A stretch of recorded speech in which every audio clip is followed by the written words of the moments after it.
we're in the middle of dealing with Senate File 50, government waste, fraud, abuse, and whistleblower protection. Senator James, you're on.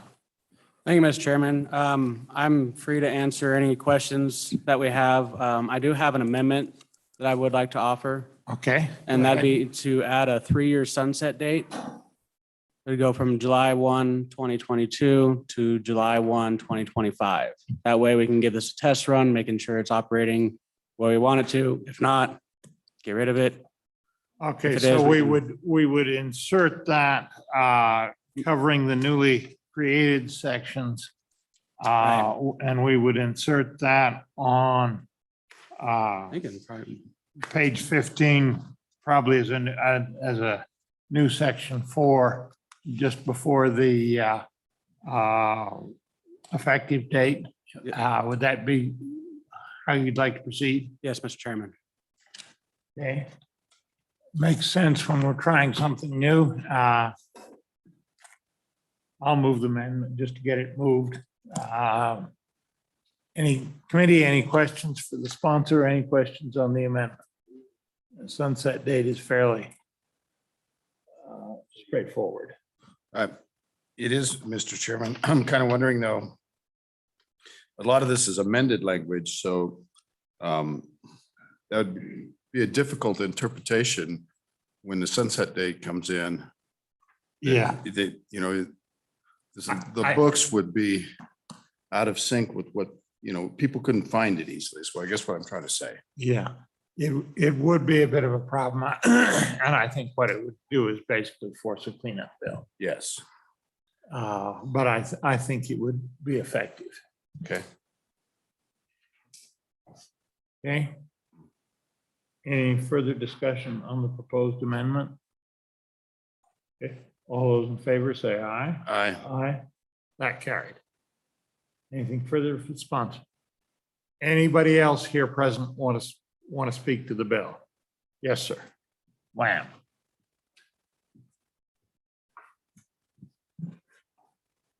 Thank you, Mr. Chairman. For the record, David Fraser, Executive Director, Wyoming Association of Municipalities. You can set the stopwatch. I don't think I'm going to let you down this morning. I want to open by saying, of course, that WAM is opposed to government waste, fraud, and abuse. Having said that, we don't believe this bill will be helpful. The fraud and abuse, we believe, is covered adequately in existing law. In fact, if Senator Nethercott was here, she could correct me, but I think the legal term of art is good and illegal. And in terms of the waste, waste here would be defined as incurring unnecessary costs resulting from inefficient or ineffective practices, systems, or controls. That is just so broad. It makes you wonder, are we going to have a state investigation into whether the right amount of cops showed up at your house when you dialed 911, whether City of Lusk is using too much sand on the roads, if LSO's time is being wasted by someone submitting frivolous bills, where it's just so broad. I'm not sure how it would, it just seems like it would cause more trouble than it would be worth. Again, we appreciate the effort because we don't, clearly we advocate for good government and don't have a stomach for waste, fraud, and abuse. But again, we just believe that this is not the proper vehicle. With that, I'd take any questions. Thank you.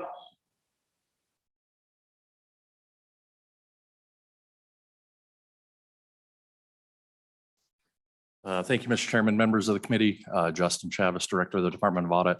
And I would just reiterate that with a sunset date, we would still anticipate a significant increase in our workload, which would require or give us a need for additional resources. Okay. Questions? Thank you very much. Anybody else? Anybody else? Public testimony is closed. Do I hear? Move to pass. Motion is due pass. Motion to do pass as amended. Any further discussion? So, In the case, Mr. Chairman, I support this bill. I worked really hard one time to get a bill through about allowing people to complain about government competition with private enterprise. And the bureaucracy just hated that bill, I will say. Even in fact, that Governor Freudenthal vetoed it and had to come get it again. And it's funny because when you change, you'll find that it's a universal experience. You get here long enough, you'll lose a bill every way it's possible. it is true. But what I really remember is that it was all the same, you know, it's going to cost so much. We'll be swamped with complaints and it didn't really work out that way. In fact, it's really underutilized, but I don't think there's a whole bunch of waste, fraud and abuse, Mr. Chairman, but I do think the public feels cut out of responding to it. And they'd like a way to participate a little bit. And yes, a lot of it will not pan out. You know, I definitely have people complain when an employee stops at a restaurant in a state car, they're traveling and, you know, and people think they're drinking and it goes on and on and on. But I think our citizens really want this and we have to pay attention to that. So anyway, thank you, Mr. Chairman. I'll vote yes. Okay. I'm going to say that I kind of feel the same way, that the abuse that I've heard of was last time I was able, so not in the last election, but the one before, I was able to go door to door. I had a lot of people, including some that were pretty knowledgeable, complaining about fraud in the Medicaid program. And now the eligibility for that sheaf of papers that thick. So it's more than a little complicated, but people would say people driving pretty fancy cars and whatnot show up and be on Medicaid. And I think they were right. What had happened was the feds had stopped policing the eligibility. So we largely stopped policing the eligibility and changed the systems. So it didn't catch it very much.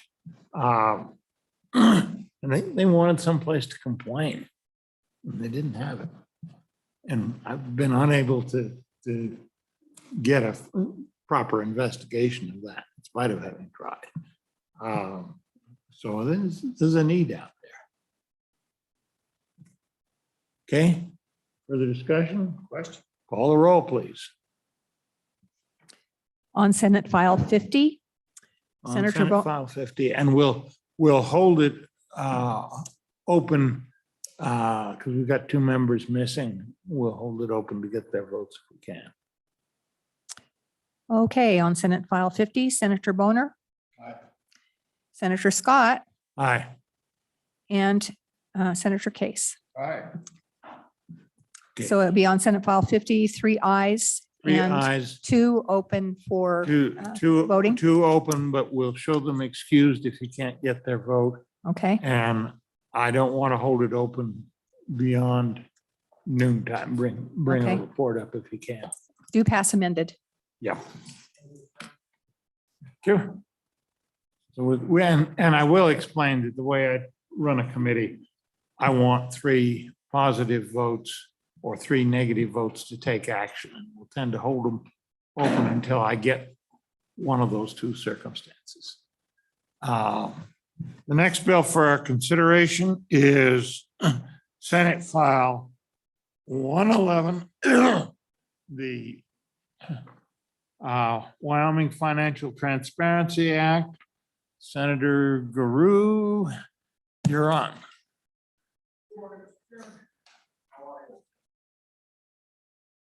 Wishing I was still in bed, to tell you the truth.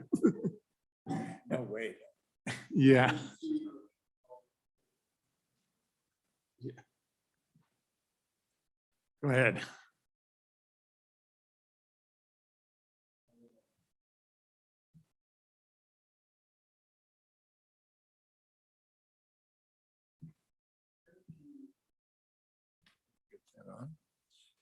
Senate File 111 the Wyoming Financial Transparency Act. And basically, we talked about this on introduction. This bill is merely asking for and putting into law, actually, a lot of what's already in policy as far as in our budgets or in our rules and regulations of the committee, whether it be Capital Finance Committee, which I have the pleasure and honor of serving on, or Appropriations. But what it actually does is it just asks the Treasurer's Office to provide with a set of reports effective beginning September 30th and ending in 2024 for the next biennium. And as you look through, you just see that it's just a series of reports to talk about various aspects of the Treasurer's Office and their duties. It's been a concern. The reason why I came here and what brought me here today is a concern that I think we all share, including the treasurer. And I see that he's here and he can speak for himself, but the basic problem that I see is this. Today in the state of Wyoming, a state that has no debt, a state that has over $23 billion on deposit in various locations, in various instruments across the country. At this point today, we do not have an accurate audited financial statement of the whereabouts of all those funds. And we have not had for a period that I think is too long, far too long. It is a problem that has occurred each year for the past 3 years. When it happened in the first year, and I've been involved, and so I have had full knowledge of this for all 3 of those years. And in the first year, there was a change in office and things happen. And I know that when I change offices, it's like drinking from a fire hose, and I'm still learning every day, thanks to people like the ones I'm looking at right now. I learn more every day. And so I did not have great concern then, and I knew that we would get, and still do, know that there is nothing afoot, nothing scurrilous or scandalous or nonsensical happening, but nonetheless, we still don't have this accurate accounting. We didn't for months. It got done, and the next year rolled around, and it started to occur again. And and at each waypoint along the way, whether it be at Capital Finance or at Appropriations, we have done our best to try to provide the office with the help that they have asked for in the accounting department to try to solve the problem, up to and including all avenues that we have been asked. So this year, when it's starting to go awry again, I brought this bill up. And I did so just to shine a light on the issue. Once again, the treasurer is doing, and I think by all account is doing a terrific job running our investment house, running the vehicles that are now moving towards one, as we spoke on the floor, one of every $4 that we are bringing in to state government is through investment dollars. And that's why this is so important. And so that is not at issue, nor in question, in my view. What is in question is how we do the more mundane task of accounting for it in the back of the house. And like I say, if there as much money is at stake, as much money is on the line, and it doesn't really matter, I guess, about that. If it was $1 or $23 billion, it's the taxpayers' money, and we need to know. That serves the genesis of the bill. It calls for reports, and I guess I would direct your attention to what I think is the main one, and that would be on page 3, line 17. Any issues, including delays identified by the State Treasurer's Office related to investment accounting funds under the control of State Treasurer's Office, and actions planned are taken to address the identifying issues. To me, that's the key here. I do not believe that we are asking for anything that's over and above what is customary, what is necessary, that you would see in any Fortune 500 company. Now, I don't own a Fortune 500 company. I own a small company that does work in multiple states and is a multi-million-dollar concern. And these are what I require and my board of directors requires. So I know I'm not asking for anything that I wouldn't ask of myself. I'd be happy to stand for any questions from the board. Committee, At any this time. questions? Seeing none, thank you very much. Committee, we're honored with the presence of the state treasurer, and this obviously affects him. So Treasurer, former Senator Kurt Meyer. you-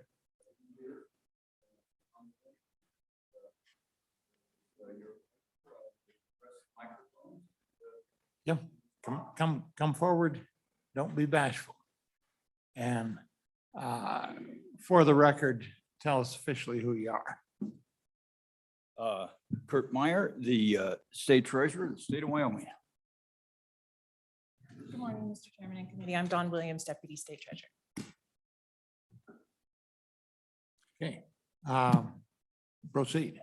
Yeah, I guess there's a couple of things there that in reporting that you guys need to know about essentially a 90-day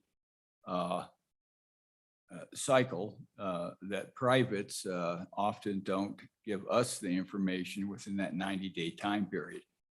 And so there will be an asterisk on there that says, you know, everything that that has been reported to us in a timely manner to us, you know, will be in the reports. But, you know, they won't be essentially audited. That's one of the, I guess, the things about private equity.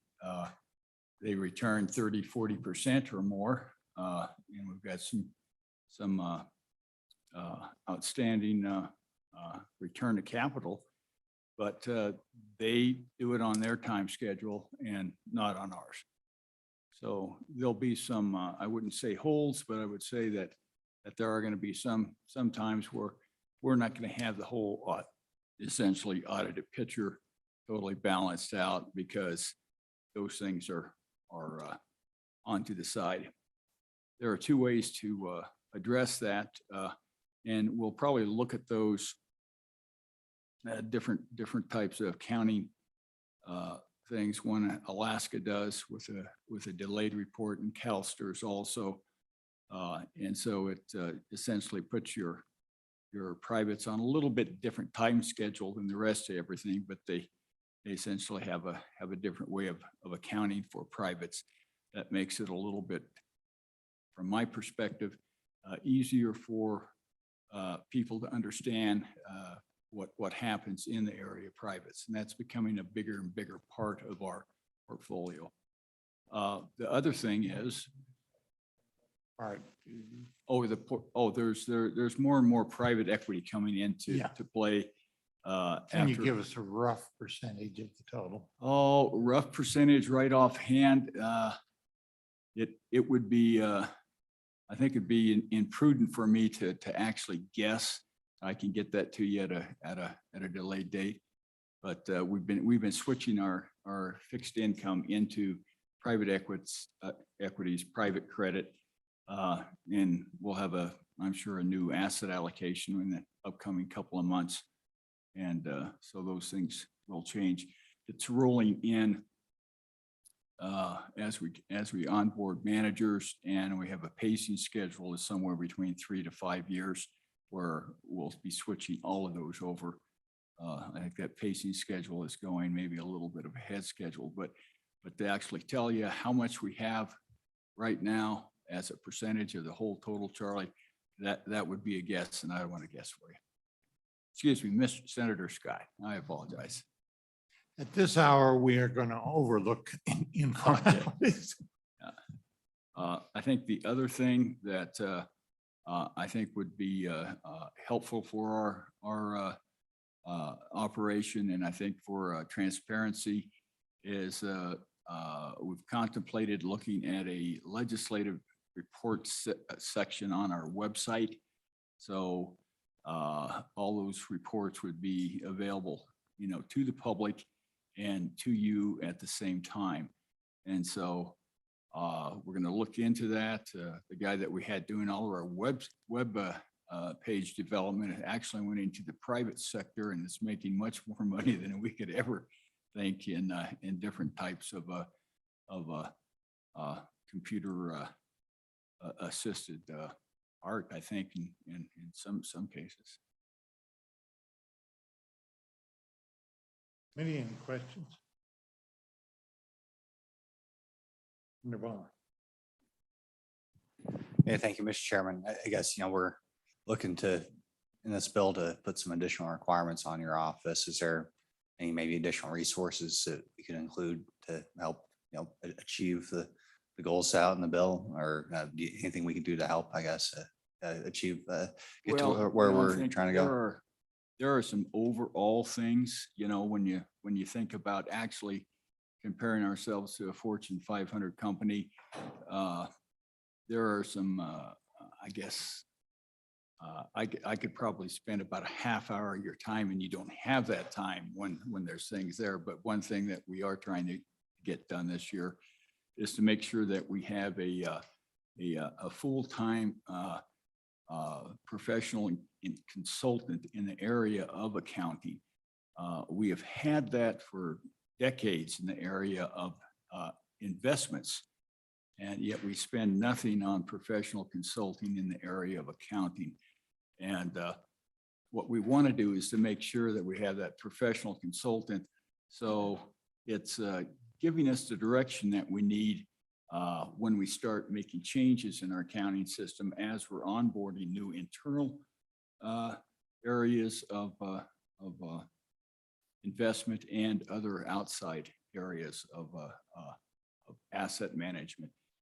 The internal area is one that's coming up now that could be, I think that I'm probably going to let go and do a study, a cost analysis of how much it's going to actually cost us internally to do it this way, or to actually do it as a fee structure outside as it's been done in the past. So we're going to look into those areas, but essentially the audit process now, we get information back 12 to 16 months after we've actually done that. So it's retrospective.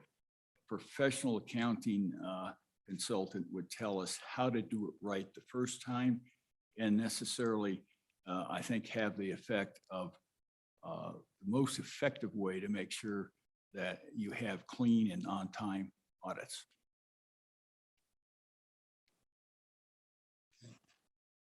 Case. Let me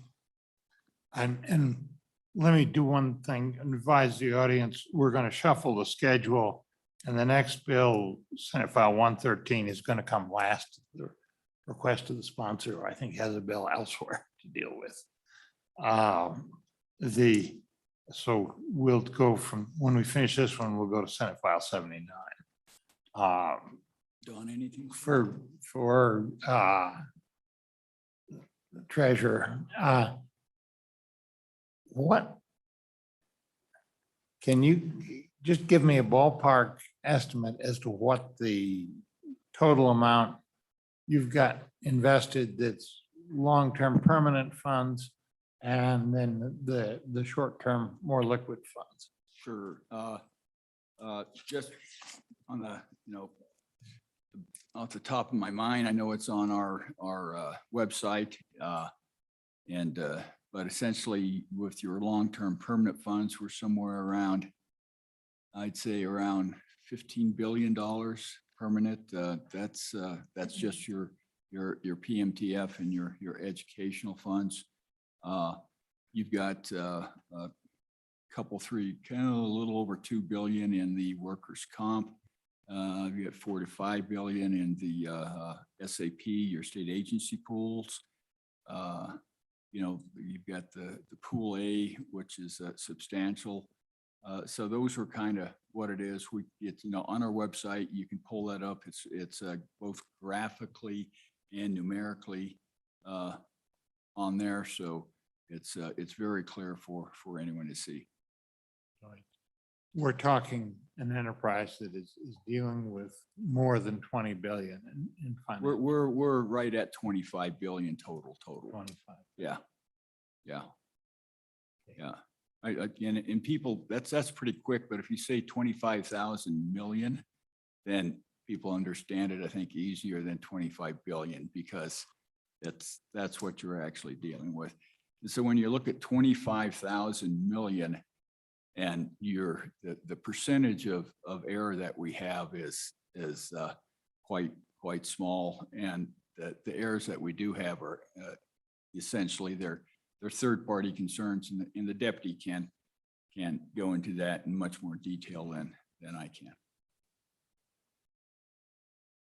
Do you wish to add anything to that? No. Mr. Chairman, I think the treasurer's doing a great job. He's right, he's spot on with the balances. As to Senator Boner's question about the additional resources for reporting purposes, I don't believe that these reports will be, you know, a couple of them I will do. So I will just absorb those into my duties. And then the other one, the cash reconciliation, is something we do on a regular basis, of course.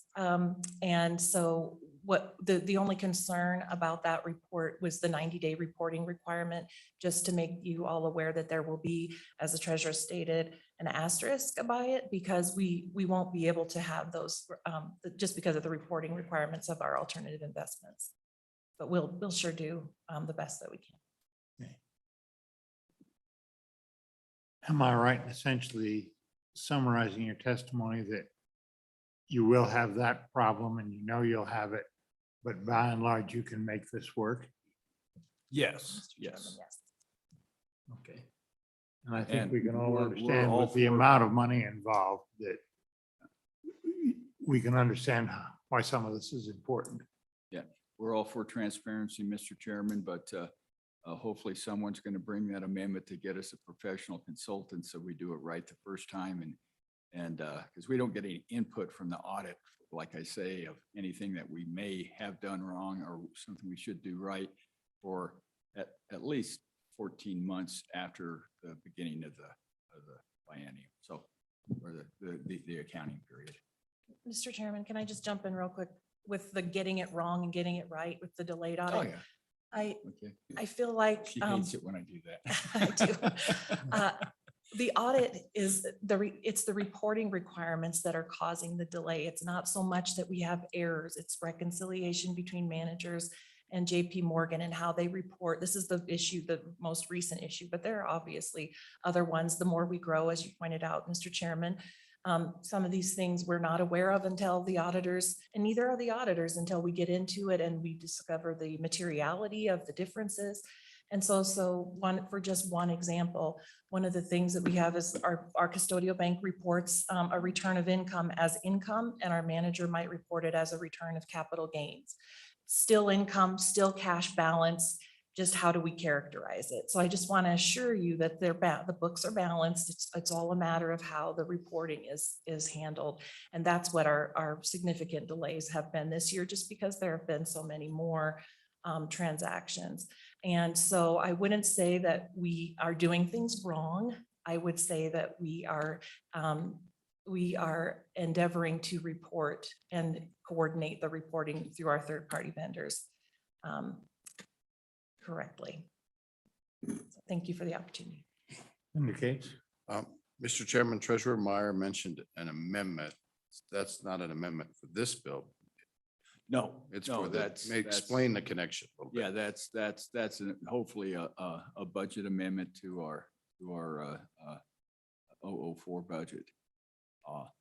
And the CLA, one of their suggestions was to develop a internal compliance audit function. Mhm. And that's what we're hoping we could do, that we can get enough, bodies in there to actually do that internal process. And then have the professional consulting. And we've got a KPMG, which is a top 4 consulting firm in the world.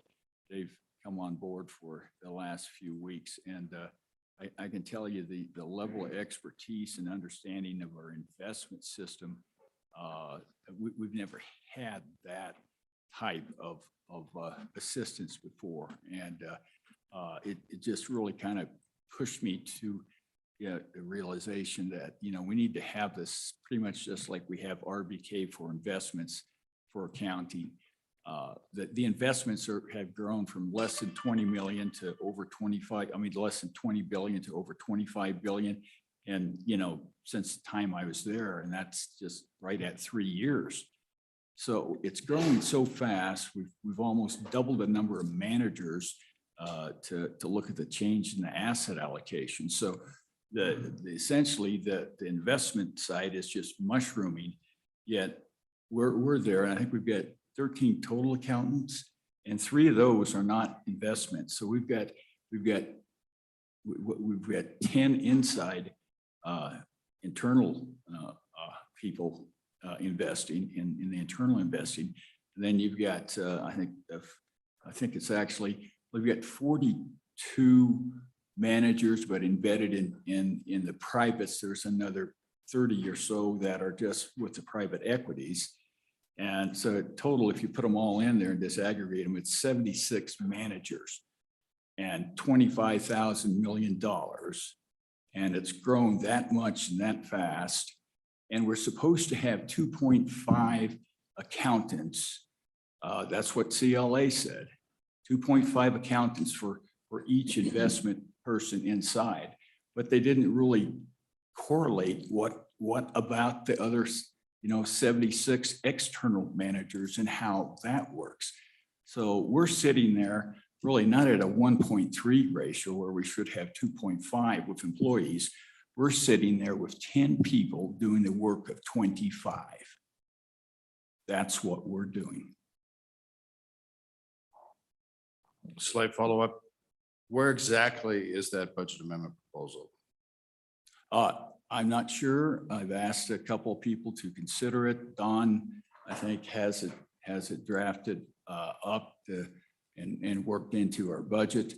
We can certainly supply it to members of this committee if they want to take a look at it. But, that's essentially where we're at. And I'm not saying that, that the legislature hasn't moved, as quick as they thought they could.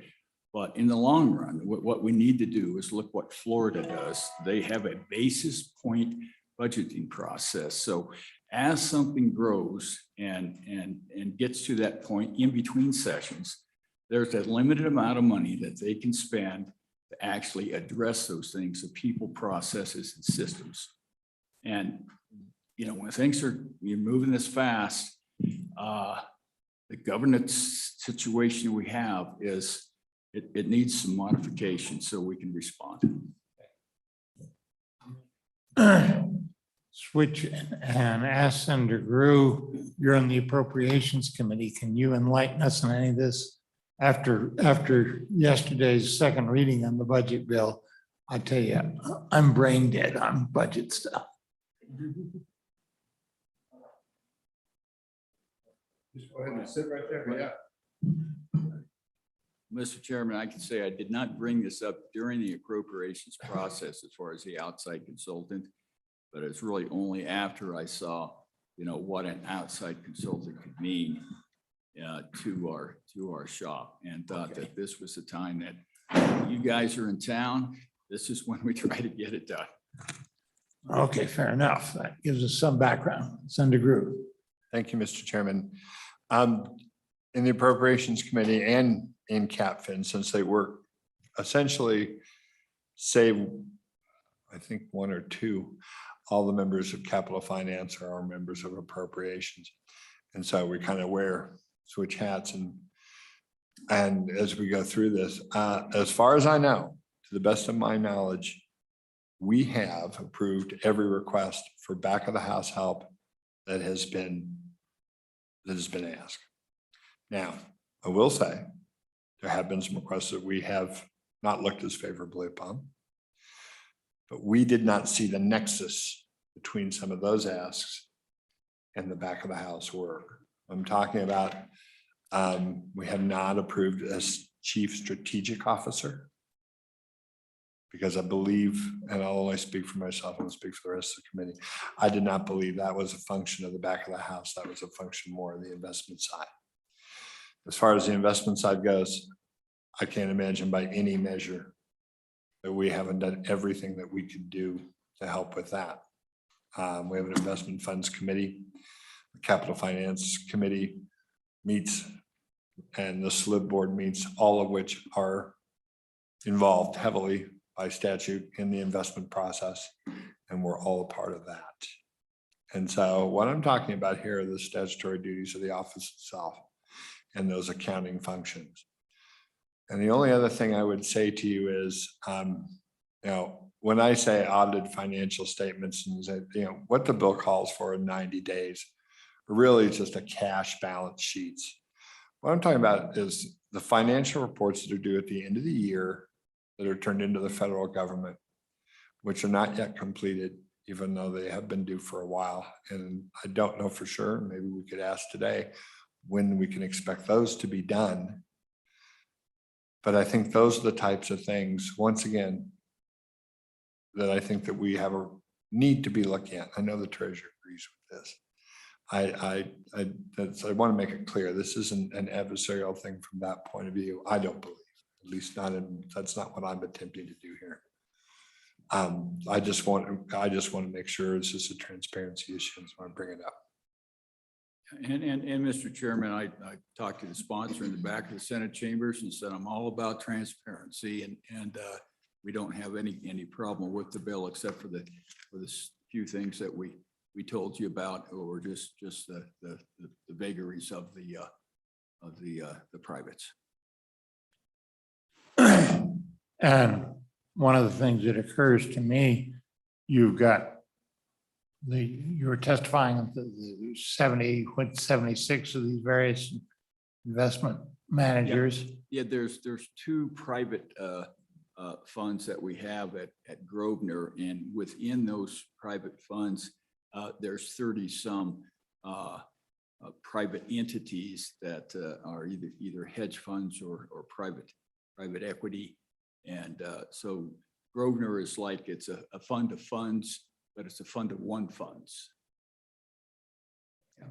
Quite a few investment managers in other areas, right? Yes. And am I right in thinking this is a deliberate strategy so that we have good diversity in our portfolio and we aren't vulnerable to a tremendous crash because one guy got it wrong? That's correct. That's the good old modern portfolio theory, that there's strength in numbers and diversity. Okay. Anything else? Okay, thank you very much. Anybody else here present want to testify on this bill? Anybody else? Anybody else? No? Committee, what's your pleasure? Motion is due pass. I didn't hear any request for amendments. Anybody have any amendments? Any discussion? Okay. The question is due pass on Senate File 111, Wyoming Financial Transparency Act. Call the roll, please. On Senate File 111, Senator Boner.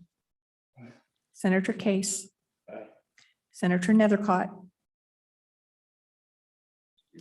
Yeah, hold it open for her. She'll be back. Senator Driscoll. And Chairman Scott. Aye. So Senate File 111, 3 ayes, and holding that open for Senator Driscoll and Senator Nethercott. Okay, and same as in the other one, we'll wait, but not beyond noon time because we do have the 3 votes. And Senator Scott, I would tell you that there was a change in the agenda for today's meeting, and they moved Senate File 79 to Appropriations. So you do not have that in your packet.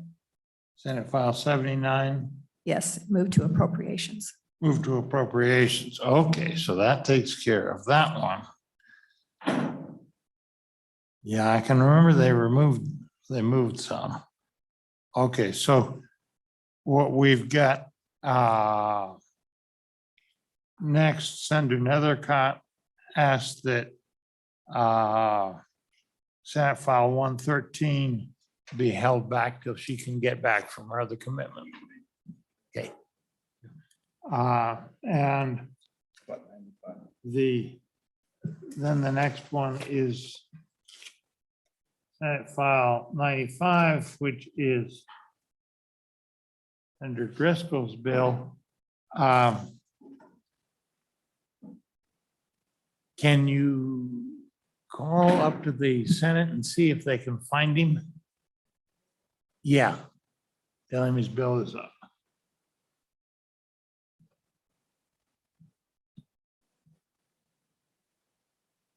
You want coffee?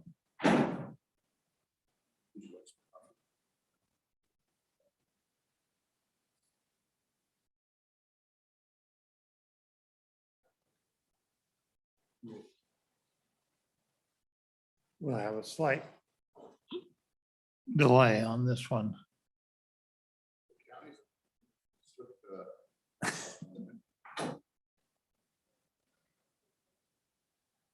I think we have your county clerk online.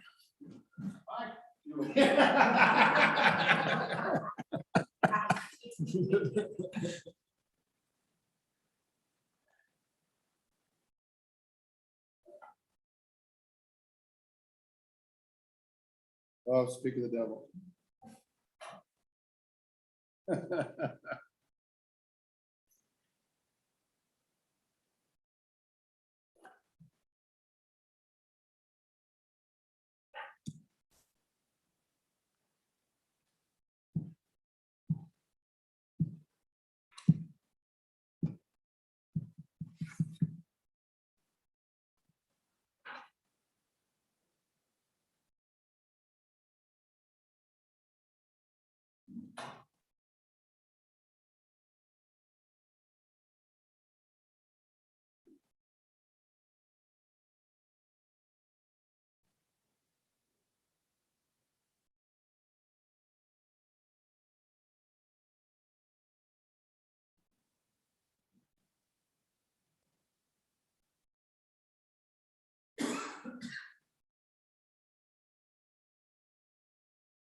Senator Scott, they're looking for Senator Driscoll at the moment.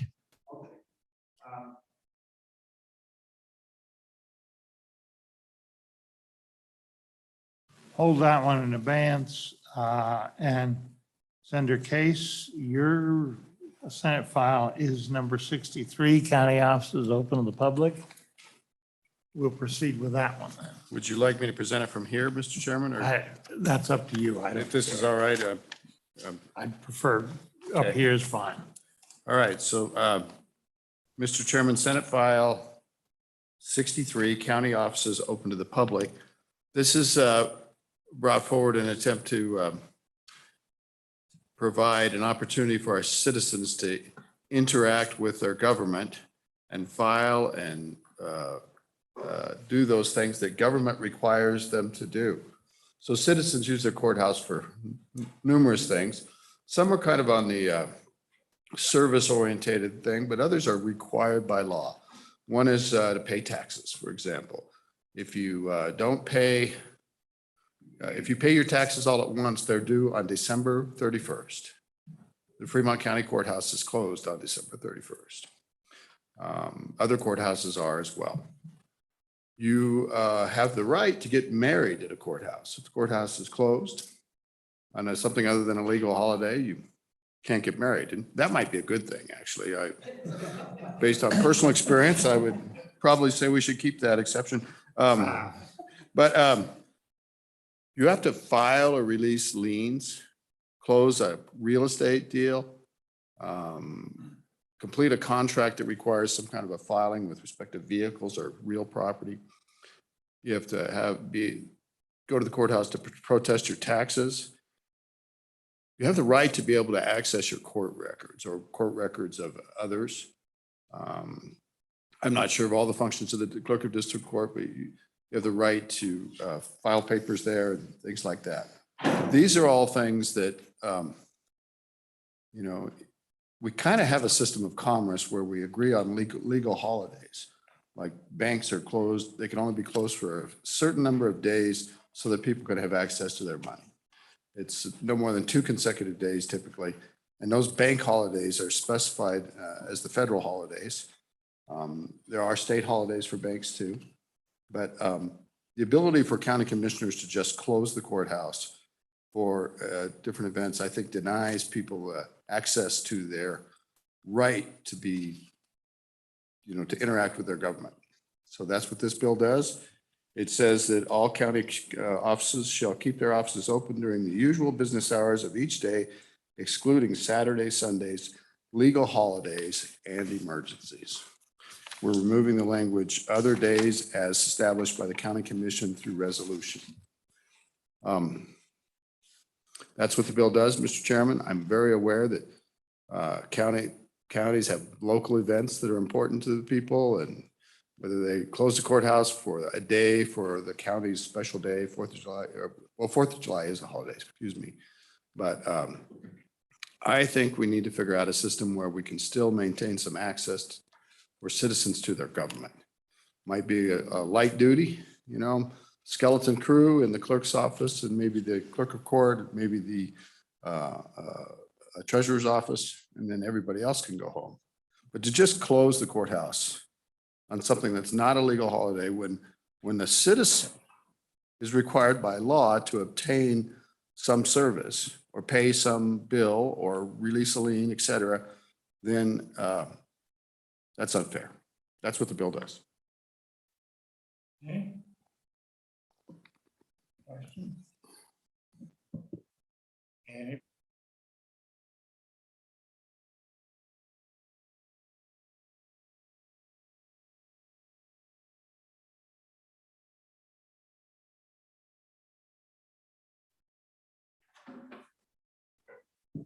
Good Yes. morning. Good morning, Mr. Chairman, members of the committee. I'm Jeremiah Reeman here on behalf of the Wyoming County Commissioners Association. Appreciate the opportunity to discuss this legislation. And I'll just say in terms of what the good senator is saying, would suggest that that's universal for the state. It also exists for the municipalities. But this legislation targets one group of political subdivisions. And so from that perspective, we are opposed to the bill. You know, if you look at what counties do relative to these public holidays, is generally on the first Tuesday in December of the year before. So in the instance of 2022, in December of 2021, the county will evaluate what holidays should be afforded and when those closures should occur, and make those decisions at that point in time. So these things are decided far in advance. They're public, they're posted publicly.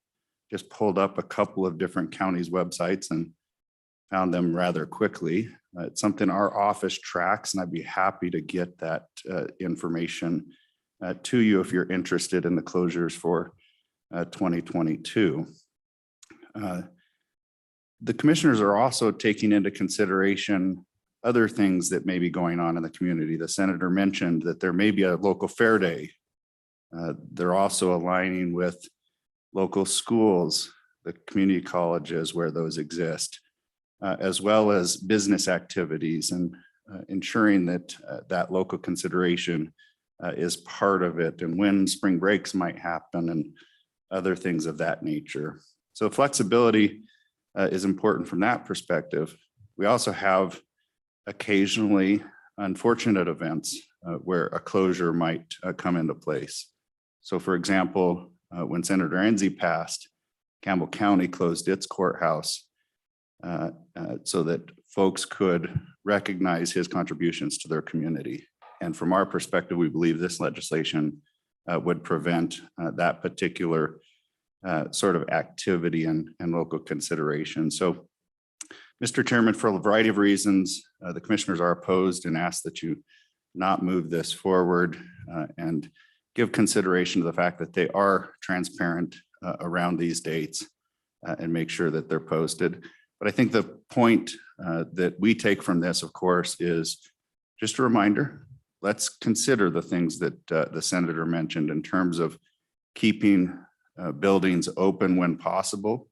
You know, so if you're going to close down for a half day for fair, can it be open for other business, maybe on a light duty staff? So we'll take that into consideration and make sure that that's considered by commissioners. And I think it already is, but a good reminder. So with that, Mr. Chairman, I'd be happy to stand for any questions.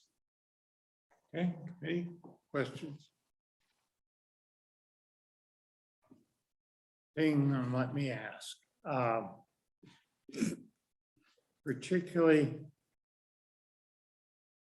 where somebody has sold in the ordinary course of commerce a large piece of machinery or something like that, what kind of liens does have to be filed in the with the county in order to be protected in the event of a sale or something of that, further sale of that equipment? There are some, are there not? And I don't understand what's county and what's the Secretary of State's office. Mr. Chairman, members of the committee, you're getting a bit further from my expertise, but I believe there are perhaps some folks behind me that deal with in these sorts of transactions on a daily basis that might be able to lend some And I answer to that. put a toe in the water here, Senator. If it's a titled vehicle, then you file your liens with the county clerk, and it's gets put on the title of the vehicle. You may have a judgment from a judge that also gives you property that you have to take in the judgment and do that. You may be thinking of UCC filings, which are uniform filings on not called real property, but it's like heavy machinery and other factory equipment and things that there's a uniform registration through states around the country. It's called a UCC. That's as far as I go. That's not involved in this. No, sir, because it'd be the Secretary of State. But if they're closed on frontier days, you might not be able to access your UCC filing. May I respond to the municipality thing? I have a hard time finding legal things that a municipality must do for you. You know, you don't, it's not the keeper of the records. It's not the lien clearing house. It's not the tax assessment entity. It has a court. I'll give you that. And it's a, and so there may be an example there, but it doesn't rise to the same level of required function of government that counties do, in my mind. Mr. Chairman, if I could just briefly respond to that, certainly respect that to an extent, but as the good revenue chairman mentioned, they do have courts, they do have utilities that have billing deadlines and other access points. There are municipal police forces that have certain deadlines. So I think many of the parallels exist between the two entities. And yes, we have certain responsibilities they don't, but there are many parallels.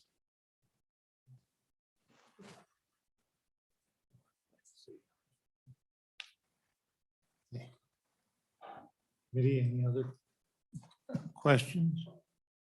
Anybody else? Senator Scott, you do have two waiting online to speak. We have Scott Meyer from the Wyoming Bankers Association with his hand up, and also Julie Freese from Fremont County. Okay, so, Would it be possible to take Mr. Meyer, because he has a deadline, he has to go to another committee. oh, we got, okay, let's go ahead and admit Mr. Meyer.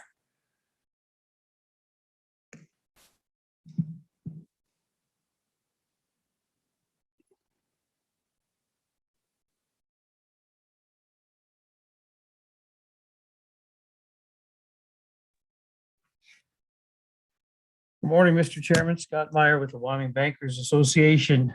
I was very interested to hear, I guess, and to read this bill, and I'm not sure that it really had a whole lot of impact on financial institutions and banks specifically. But the more I thought about it and the more that I kind of kicked it around, I do think that there may be a lot of merit in this because, you know, I think typically, and I think Mr. Ryman made the comments about how, you know, some of the things are published and what have you, and I think that has a lot of merit to it. And I think right now I'm thinking of real estate transactions. And with respect to real estate transactions, and maybe the title companies know what days the county is open or closed, but if you try to close something by the end of the year, you're really trying to look at it on the 31st. And if for some reason the county office is closed, then I think you have an issue maybe that, well, we've closed a deal on the 31st, but we can't get documents recorded until the next day that the office is open. And so maybe that becomes on the 2nd of January or the 3rd or what have you because of weekends or what have you there. But I think that with respect to having those being recorded sometime after the closing could lead to a potential, some unscrupulous lawyer or somebody coming in and filing a lien on a property that was subsequent to the closing, but prior to having a mortgage or something recorded. So I think that there's a lot of merit in that. And I just think that that is something that definitely needs to be considered, even if it is to have a skeleton crew, somebody in there that has, you know, that they can receive it and stamp whatever document we're trying to do as on the date of when it happens, as opposed to when, you know, maybe when the office finally gets opened up. So I would stand in support of that bill. I think the county position on this that maybe needs to apply to the cities probably is well taken. And I do think that there's a lot of merit in there. You know, in Cheyenne, we have Cheyenne Day during Frontier Days. There's usually closed only half days, but they could very well be closed for a full day. So I think there's a lot of merit in trying to understanding what days they are closed. But I just think from a practical standpoint and from a legal standpoint, it makes a lot of sense to say that if that's not really a public legal holiday, that it would give the citizens, especially financial institutions that are looking to have liens placed on real property, that would be something to very much consider. I will point out to Senator Scott that I think Senator Case is right. You know, certain things are done in the county, UCCs are done at the state level. Those may or may not be affected, but I do think that that is something worth considering. So I would stand for any questions. Any other co- Thank you, Mr. Chairman. Good morning, Mr. Meyer. So I find this entire conversation absurd. I just completed getting interviewed with PBS for a minute to discuss some work of the Joint Judiciary Committee and part of the work of the Blockchain Committee. It's 2022. Wyoming is a pioneering leader in blockchain technology and financial technology. And the fact that we're concerned about whether or not a county office closes at 4 o'clock on its parade day or any earlier makes no sense to me when there is electronic filing that can be conducted. Our judiciary across the state is in the process of implementing a statewide filing system for very important legal documents. And so why our counties can't start working on submissions that are electronic, therefore eliminating the need to have these physical offices open, I think is we are missing the boat and missing the intent and the purpose here of how to provide the best customer service with allowing for electronic submission of either the title work, property recordings, or whatever else one may need. So at least there's documentation of it being received by a specific date, whether or not it is in the form as accepted by that local official, I think is a more visionary view of this particular concern. I mean, I know we like the physical stamp that we get when we walk in, and that is, you know, has some impact, but I don't think that's the future. Okay. Let me, Meyer, ask him to comment on that particular point. Is that a potential solution? Mr. Chairman, I would say that I think that Senator Nethercott is exactly right. That is visionary. I certainly, from my own personal standpoint, would love to see a lot more of the electronic things happen so I can just make them happen instantaneously. And until that works, I think we're stuck with whatever process we have. So to the extent that we don't have the electronic means, then I think that there has to be something to make sure that at least that from a financial standpoint, that lien holders are able to make sure that those liens are perfected in whatever way they possibly can. May I ask Mr. Meyer a question? Mr. Meyer, I like the electronic idea as well, but I think about a lot of our citizens who do functions at the courthouse and they're not sophisticated, smart lawyers from big firms that can avail themselves of these tools. They might be little old ladies trying to sell a Cadillac before she goes into surgery, and they need to get that cleared up, and there's possibly a lien on it or something. It might be someone that has to pay their taxes, because if you don't pay your taxes by December 31st, then you have to pay interest, and that's important to some people. It's a pretty high rate of interest. That could be an elderly person. So I don't think it works for everything. It could work a lot better, and I'd like to see it, but. Thank you, Mr. Chairman. In concern for our older population, the concept of electronic filing is certainly it. I don't believe that they can qualify for Medicare without filling out those forms online, Medicare Part D. So they're savvier than we think. I think we've got to get them credit for that. Senator Scott zooming all the time. So, you know, and if she's going into surgery and she's got to drive that Cadillac around, maybe doing it from the comfort of her home where she doesn't need someone to drive her is really the better option. So, you know, I just think that that is not a realistic concern at this point. Okay. Anybody got any further questions for Scott Meyer? Okay. Do we also have Julie Freeze online on this issue? Okay. Yeah. Let her in.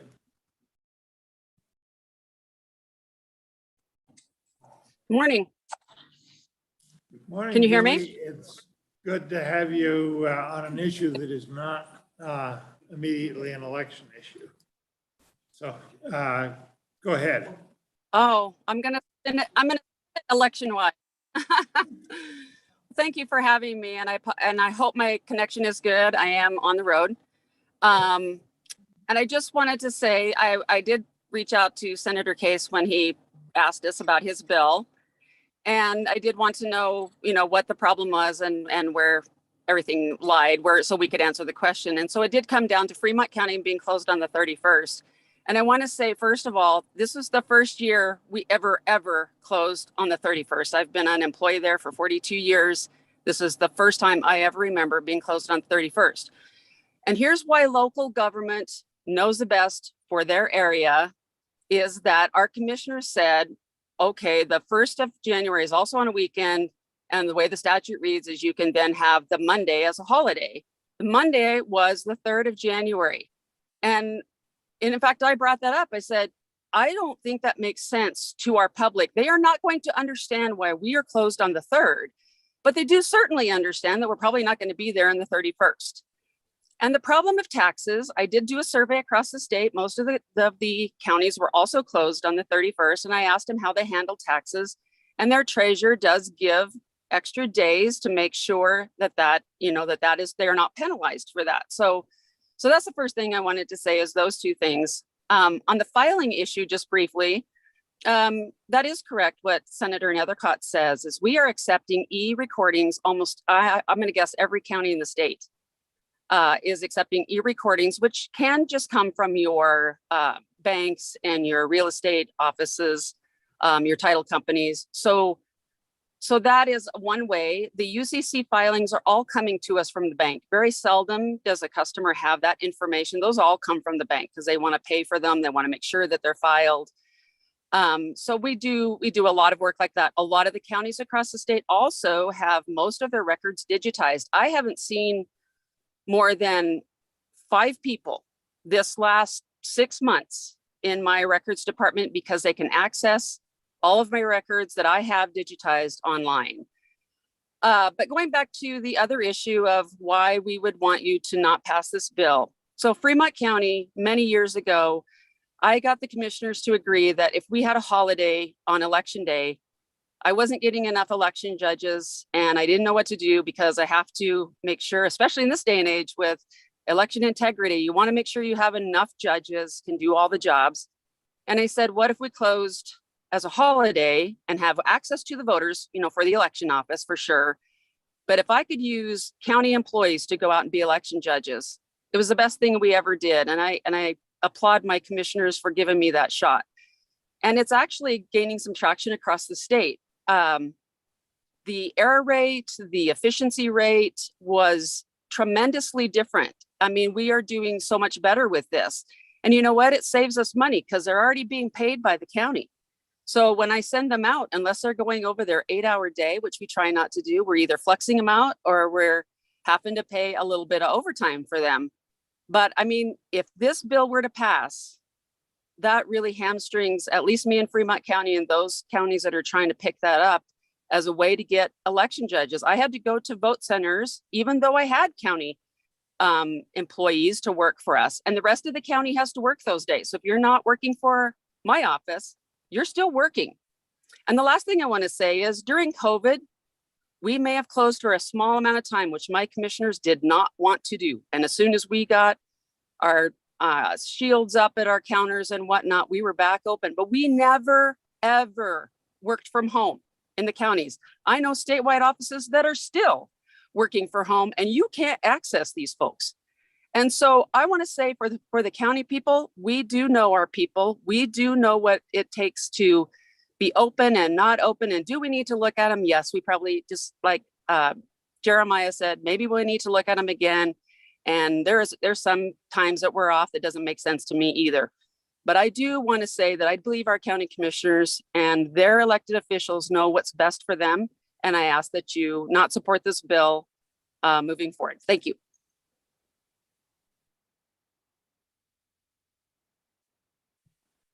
Okay, thank you. Any questions, Julie? Seeing none, thank you very much. Thank you. Anybody else here want to testify in this bill? Anybody else? Do I hear a motion on the bill? Certainly, Mr. Chairman. Okay, so the motion is do pass. And I'll just make a quick remark, if that's all right. Okay? So you guys, there's something to this bill. These are legal requirements. Whether it, there probably are some kind of legal requirements of the state that are similar, but having a state employee do their job that doesn't necessarily interact in a citizen or isn't elsewhere required in law. In law, we require these functions. To get married, you have to go to the courthouse. You got to file this paperwork, you got to do this. To pay your taxes. If you don't pay your taxes, the law requires interest. On and on. So we've got to figure out a way to fix this moving forward because it's not right that your legal access to government is cut by a resolution of county commissioners when the state law requires these things to occur. Citizens need to have access to their government. And, most government functions are in the county courthouse. So that's it. Okay. Further comment? Yeah, Mr. Chairman. Perhaps a different solution would be that there would be an exception for any days closed. So if the date due is a date that the office is closed, then that shall not count, right? And it flips to the next day. So, seems to be a more reasonable solution that captures it rather than forcing offices to remain open when, for some practical or other reason, they have chosen that they need to close, whether it be election day or some other very important holiday like Cheyenne Day, which should be open, or should be closed. So I just think that there's other ways to do this. I share Senator Case's concern. Again, I related this to the courthouses who participate in similar type of activities, certainly not in Laramie County, but in more rural areas across the state in courts, houses. I've been in a situation where I needed to file very important legal documents that affect citizens of this state. And for whatever reason, they decided to close early because it was a Friday and they were short-staffed or for some other reason. And so those documents weren't able to be filed, resulting in significant harm to people and without notice. And so this is not a unique concern to our county offices, but I do think with advancing technology and maybe some other solutions to address these concerns, we can resolve this. And I strongly hesitate getting involved in a concern between Clerk Freese and Senator Case. Knowing and respect them both, having been a part of this committee now for so long. So I will be a no vote for that. Okay. Further? Seeing no further, the motion is do pass. Call the roll, please. Senator Boner, No. Senator Case, Aye. Senator Nethercott, No. Senator Driscoll, No. Chairman Scott, No.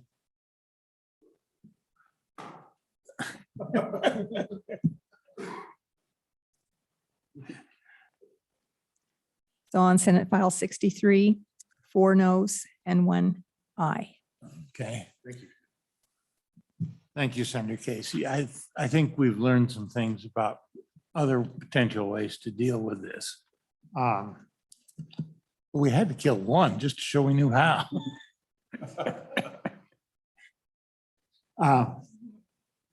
What we're going to do next, we got 2 bills left. We'll take up Senate File 95, Public Utilities Service and Other Territories, and then we'll go back and pick up Senate File 113. Senator Driscoll. Thank you, Mr. Chairman. I'm going to do a little explanation before I start. This bill is likely going to be asked to be an interim committee. I'm going to go ahead and present it, and we'll take testimony, and I likely will pass it out, Mr. Overmuller, and let him comment. But I'm going to pretty much, if we can't reach an agreement on amendment on this thing, this bill will go away. So as long as everybody knows it, gave you a tiny bit of an upper hand there, Mr. Overmuller, on it, but I was just going to lay it back, but I think we'll go ahead and pass it out just in case we can do something or try to pass it out. I may go the same route as Senator Case did. So I bring you Senate File 95, Public Utilities Service and Other Territory. what this bill really is we've run into some rather large utilities around the state have come in because a small co-op has been, or a co-op has been unable to provide the service either in an economical or timely fashion. The large utilities have come in, and then when it comes time to turn it back over, because these are certified territories, they're not wanting to turn them back very bad. And this bill basically certifies those territories, says that they're going to do it.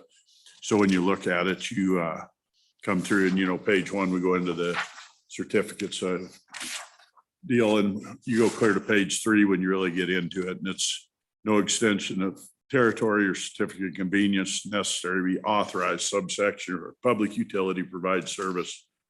Goes on. It's basically just goes exactly what I just said. And in your package is an amendment that basically rewrites that piece to a little closer language. But what we're really searching to do is, as all of you know, our co-ops are generally owned by the consumers and are in the area, and they tend to be smaller and do it. And they're very much impacted in some of these areas if a bigger utility comes in and doesn't do it. Those are good accounts. Comes to mind in my area, the coal mines are a big part of them are serviced by a co-op up there. And if they were to lose those coal mines, it affects all the rest of the territory, which tends to be ag and rural. And so this is an attempt to make sure those smaller utilities, the co-ops, can pick that piece of business up if someone comes in provided to get the PUC to do it. That's long and short what it is. Stand for questions. Any questions?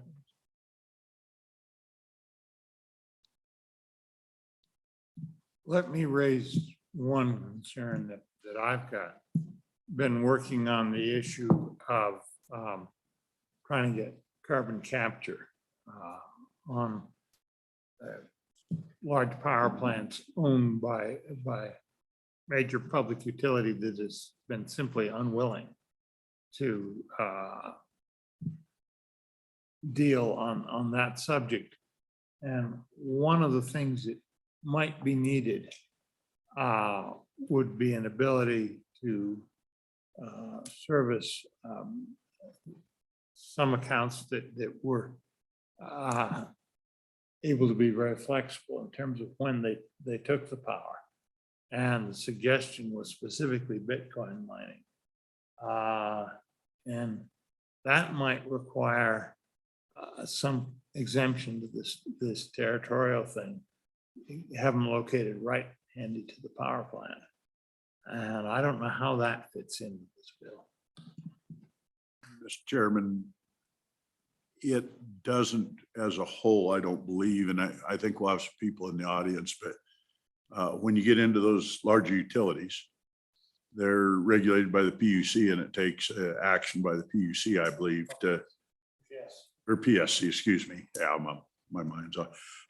But I think they have to certify any changes in those territories. And this is almost a total different issue, because this is when you have a utility crosses the line, you've got a certified territory. And in the example that I've gotten, it can get clarified, but at least in one case, you have an oil field sitting there that has, on one edge of it is outside of the territory is utility, on the other edge is a small one, and they can't get access to get into the field in a timely fashion to take care of it. So the oil company puts their own facilities in, hooks in with permission across. And then when the smaller co-op has the ability to service the bigger utility that's crossed over into the other territory, decides they just do not give up the good account. And ultimately, in this case, I think it's about to be solved. The PSC is going to go ahead and do it, but this gives them the hammer to make it where it's got to happen in a fashion. And I hope that's correct. I think there's going to be testimony behind me that we'll clean that up, but that's kind of my thoughts of it. But in your case of the Bitcoin, it would take the PSC to say, look, you're not being reasonable about where it's at, and they'd have to do it. Thank you. So, Mr. Chairman, kind of on, thank you. Sort of on this issue, I mean, the thing about oil fields is that, you know, they are very sensitive to the price of electricity, especially your older fields that are stripper wells or whatever. So they pump and pump and pump and pump and move a lot of water, but don't get much oil. And so that pumping is extremely sensitive to the price of electricity, where either you can bring oil forward or not. So we've always maintained that customers should be able to supply electricity themselves, or they can build facilities where they can get other electricity. You know, co-ops and rate regulated public service commission companies, they have different rate structures. Co-op rates are set by the members, but the voting aspects of the members is a little bit lopsided. It could be very unfavorable to larger customers that are heavy users of electricity, such as oil and gas operators. It's not the same kind of standard. It's sort of the haves, or the, you know, the have-nots ganging up on the haves sometimes in cooperative rate setting, because it doesn't go through the PSC. Investor-owned utilities go through the PSC. They sort out the issues about cost of service and what rates should properly be. There's no ability for one set of customers to gang up on another to, you know, force subsidies to one particular class or excessive costs to particular classes. So that is an overlay on this that makes this all a lot more complicated, I think. And just to say it has to be one way or the other, I think it does a disservice to the customers in our state that are looking for solutions.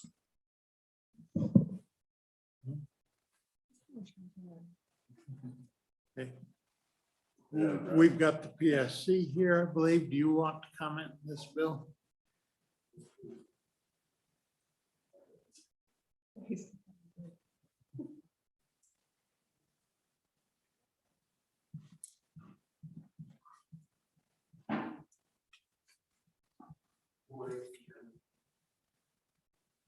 Members of the committee, I am of course familiar with the matter that Chairman Driscoll has spoken of. Identify yourself for the. Oh, I'm record. sorry. We know who you are, but. Chris Petrie from the Public Service Commission. I'm the chairman. I'm sorry. We are familiar with the particular case that Chairman Driscoll is speaking of. And fortunately, those situations are relatively rare. And these sort of situations where a neighboring utility provides service in the territory of its neighbor, or a customer builds infrastructure into neighboring territory and receives the power in the territory of another utility, come up occasionally, and they've typically been dealt with on a case-by-case basis. There are occasionally cases where this is done by accident, and cases where perhaps the utility knows it's happening, that their power is being consumed elsewhere and transported by the customer. There are arguments on both sides of allowing that to happen at the hands of a customer or not. And typically these end up at the commission as a complaint by the utility, or perhaps by the customer. And then the commission determines on a case-by-case basis what the public interest requires, whether that customer could continue to receive service as it's arranged, or whether it should receive service from the incumbent utility. In the particular bill, well, I'll just say that I agree very much with Senator Case that this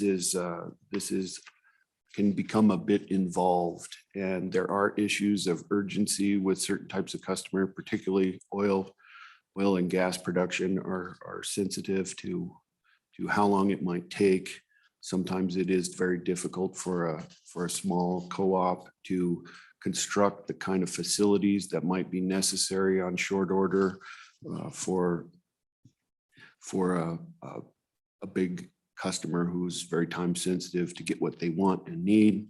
And on the other hand, it is, there are some undesirable aspects to the cooperative being cut out of the opportunity to provide the service. And what might be desired by the customer may not be reasonable under the circumstances. Sometimes it might take a cooperative longer to get that work done. There's also the matter of having to pay for the line extension that might be required. So on the actual bill, it appears that the commission would issue a shall order, says shall order to cease and desist. Presumably that would happen after a contested case hearing that would be initiated by the invaded utility in the form of a complaint. And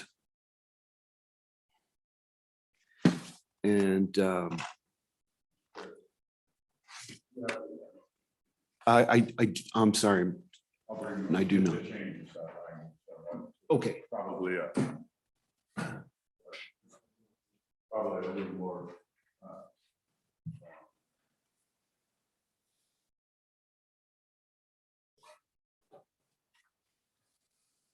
Sorry, we didn't get that to you. That's okay. Yes, and that appears to be fairly in line with what typically happens with these things. The utilities are most often are able to work it out, and they have a customer allocation agreement that allows the service to be provided by the neighboring utility, and then usually provides for an opportunity for that arrangement to be terminated if the co-op or other utility who allows it comes to a point where they can provide the service, then they can insist on providing that service. Have this amendment that's being talked about. There's no amendment in the package. Oh, it is. There you go. Okay. Is the bold language the new language now? No, it's the whole piece. It looks like the font, there's bold parts and not, but it's supposed to be all the same. Yeah, it's a drop in. Okay. It'd be the same as a strikeout. This on page 3, it drops in.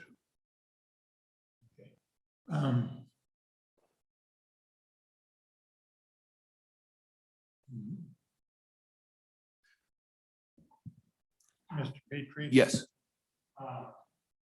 You care to comment on this amendment, or do you want a few minutes to read it? Senator Scott, Chairman, I think I see what this does, and it does resolve some concerns. It appears that it would preserve the commission's discretion to determine what the public interest might require by changing the shall to a may. And then the next bit, after there's another may that I guess that was there before. It appears it was in bold. It's in bold in the amendment, but it looks the same as the copy that I had. On the issue of ordering compensation to a utility who has seen service provided by another utility within its territory, that would be sort of new territory for the commission. We are not in the habit of awarding damages of that sort. The only exception to that I can think of is that the commission does order utilities to order refunds to customers in the case of overcharges, and that would be determined on the basis of the commission applying the tariff, whatever it is, correctly. It is a bit of a different proposition there. And anyway, I just point that out, that that's not something that we've typically done. And this can get a bit involved, probably is worth some further discussion. Mr. Chairman. Oh, go ahead. Senator Driscoll and then Senator Bonner. Mr. Chairman, And- Mr. Petrie may or may not be able to answer this, but I guess my experience has usually been either the extension is either owned by the oil company or whoever's putting it in, or by the utility. So in the cases I've understood it, I look at certain towns that they've talked about turning over, and the PSC in that case does help decide what the value of the substation or whatever is worth, because if it's trade between utilities, and that's the way I see it, is these are a fixed asset that if it's change in ownership, if it's between a public utility and a co-op, for example, it'd be very similar to the situation you guys already do. Because I've entered in a couple times looking at PSC, because we've had towns up in our area that have looked at trying to change from where they're at. And that was the procedure that I was explained, was they own substations, they own this, they own that, and they're depreciated out. And basically the PSC comes in and says, you guys are gonna have to agree on a price on it, or we appraise them and do it in order to do that, because often they're contested what the value is apparently. And so wouldn't this be a similar type situation in this? Chairman, there is, that is somewhat analogous. That I think what you're talking about is the case where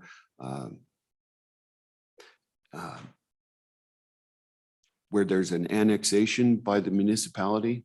And we've seen this happen a few times in the case of Cody and Rocky Mountain Power, and the city of Cody has annexed areas and acquired that additional equipment. That is perhaps a better analogy to what we would be called on to do here than a customer refund. But I was reading this to address the economic damage that might be done to the invaded utility rather than strictly about the equipment. I'm not sure how complicated the equipment issue would get either, because I know that the co-ops have particular standards for their equipment that might not be quite the same as the others. So the co-op might actually not want the other utilities equipment, and particularly that might apply when it's the customer's equipment that's built across the line. Senator Bonner. Thank you, Mr. Chairman. I guess I'll take a different approach since we're trying to solve this problem via legislation. Just ask you what the process is for changing the territory that's covered by a particular co-op or utility. If things change, you say you have industrial development that the co-op simply is unable to adequately support, would it be possible just to change the territory if if that co-op is no longer able to provide that sort of service for that sort of development? And frankly, it seems to impinge upon the economic development of the community that is directly affected by bills like this. Could their solution just be to cede the territory to the utility that is capable of providing service, at least maybe for an industrial class of development, and maybe even have an overlap? One co-op provide service for residential or agricultural purposes, the other one provide service for industrial development. So long as we're pulling solutions somewhat ad hoc and trying to solve this particular scenario, would that be a possibility as well? Mr. Chairman, Senator Bonner,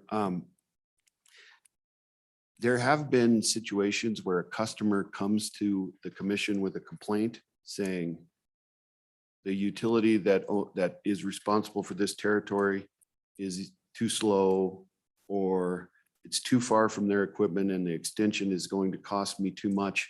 there's a better option with a neighboring utility. It's got bigger, better, more available, closer by equipment.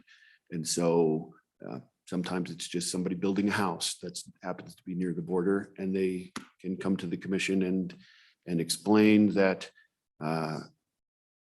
basically it's not a just and reasonable rate to make me pay this perhaps multiple times the cost for an extension. And in those cases, the commission can order that that customer is allowed to receive territory or receive service in the territory of the other utility. So it's sort of an imposed by the commission version of a territorial allocation agreement that the utilities might make together. So in the case where the utilities don't agree to that after they've been approached by the customer could come to the commission, and then we could have a proceeding to determine whether that should be allowed or not. Mr. Chairman, just a little follow-up, because that's, the bill's about unauthorized. So I think they can make agreements inside the area. If they want to let them come in, they can do a handshake agreement, I believe, and let them come in. And this is the case, the co-op says no, and the other one invades and comes anyway. And we're really what we want to do is to be able to compel them not to be able to come in. And I do use specific examples in our area and I'll name names because we can do them here. So we lay right on the Converse County line with coal mines in Campbell County. That is Powder River, which is the largest co-op in the state, and they are regulated by the PUC. So, but very easily Rocky Mountain Power could come across and pick up some of those mines potentially at a little bit cheaper price, as Senator Case has said. Benefits the coal mines very, very much. And I'm not saying it because to make mines mad, but it'd save them millions of dollars a year for a couple tenths of a kilowatt. And it breaks the back of a rancher driven utility that does it. And it's exactly what Senator Case referred to. It's somewhat rate shifting that they're paying for part of the services probably, but it's stability, and that was built that way. And so I'm pretty sensitive to the way this works. Is I'm fine if they all agree and can do it, but if it's an unauthorized use, now what we're really doing is destabilizing rates between areas, and it has some pretty dramatic effects in rural areas because the fact of the matter is nobody wants to service, and you got to go put in 3 miles of line to get to a water well. They've always done it that way. Is the existing customers subsidize the other ones till it's paid off, and they've got less and less. They used to go in for a mile of line for free for it. I think you get 3 poles now and you pay for it, but it really is a very complicated, Senator Case put it, process. And I hate to see where we're breaking these lines down and we're poaching, because then we're really down to back and forth. Is that somewhat fair explanation?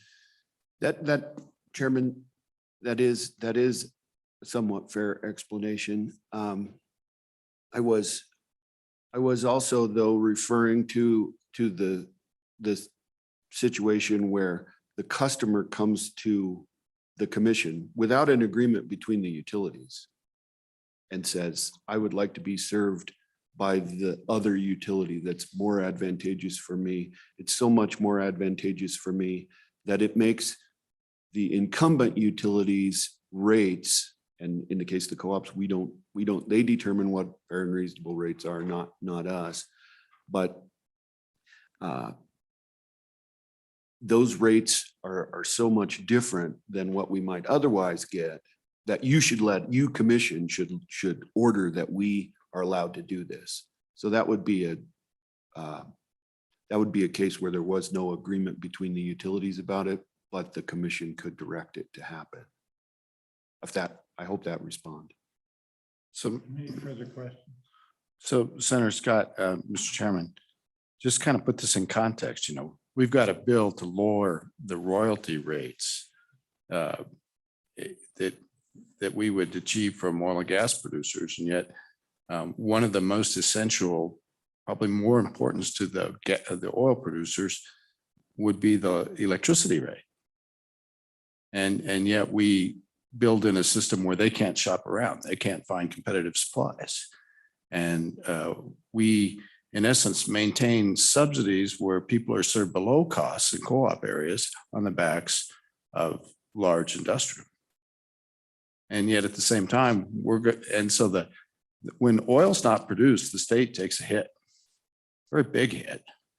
And if stripper wells, they don't produce much, but they're very sensitive to the price of electricity. So there's bigger consequences of this whole discussion. And I would hope we would not pass this bill forward, and maybe happy to take it up in the interim. It's a perfect right topic for the interim. Let me ask Commissioner Petrie. I'm unclear in your testimony whether the PSC feels that it has current adequate guidance from the existing law to manage this, or is a further enactment going to be useful to you in terms of your ability to manage the situation and conduct your functions? Mr. Chairman, Senator Scott, I guess I would say that the commission has available to it mechanisms within the existing statutes and rates. However, we do not have crystal clear policy guidance on whether, as Senator Case says, we should lean towards allowing an industrial concern to enter the territory of another utility with power that it's buying somewhere else, or whether they should just be able to do that. And as it is, I think that the lean is towards preserving the territorial integrity of the utilities so that you do provide some benefits to the general body of customers, and by further utility build out of facilities. And then another aspect of it is that those facilities then become available to other potential customers in the area, whereas a private build of a private extension across boundaries does not do that. So. Driscoll. I'm going to follow on that a little and ask a question and kick back just so stripper wells generally is an old producing field. It was a big one. It's already got infrastructure put in place. And that infrastructure often was paid for by a co-op or an existing. So someone's paid for that and it's all there. And all of a sudden, after it's all paid for, a new customer comes in and says, I want the infrastructure and I want to buy the cheap power. And someone else paid for it. And that's where I have the real problem with a lot of this is, yeah, we all want the cheaper power after someone's paid to put the infrastructure there. And that's exactly what the co-ops did. And I'm a big co-op guy. You go back to the 1940s and 50s and nobody had any electricity. I'm sure Senator Scott remembers. It just wasn't there. So groups of people got together. They couldn't do what we're talking about. They couldn't put power into their own place. And so groups got together and they built these lines and did co-ops, and they did it by community effort to put it together. And that's really, I stand, you're all laughing because I lived on the end of it. Part of our ranch didn't get served till into my lifetime.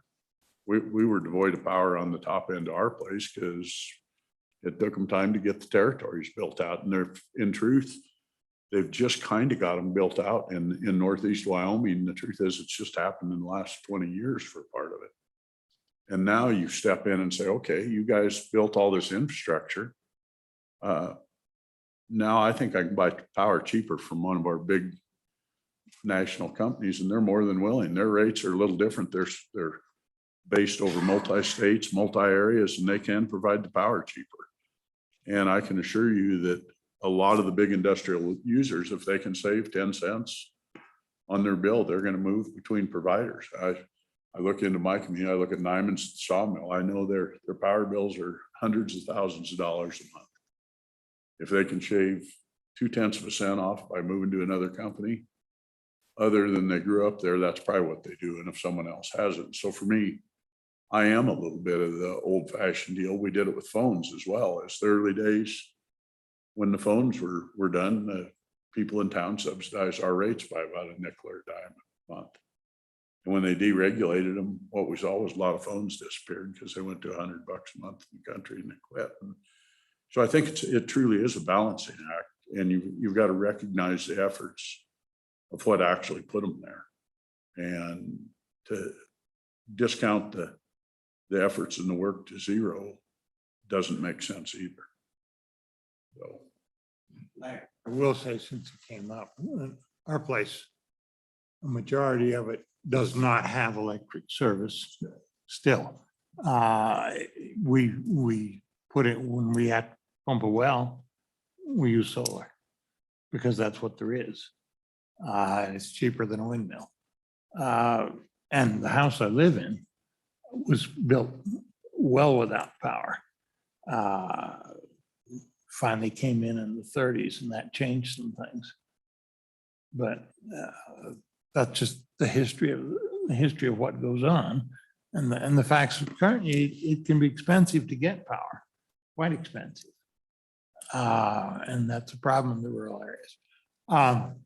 We need to start moving on. Send Mr. Petrie. Did we cover everything that you wanted to cover?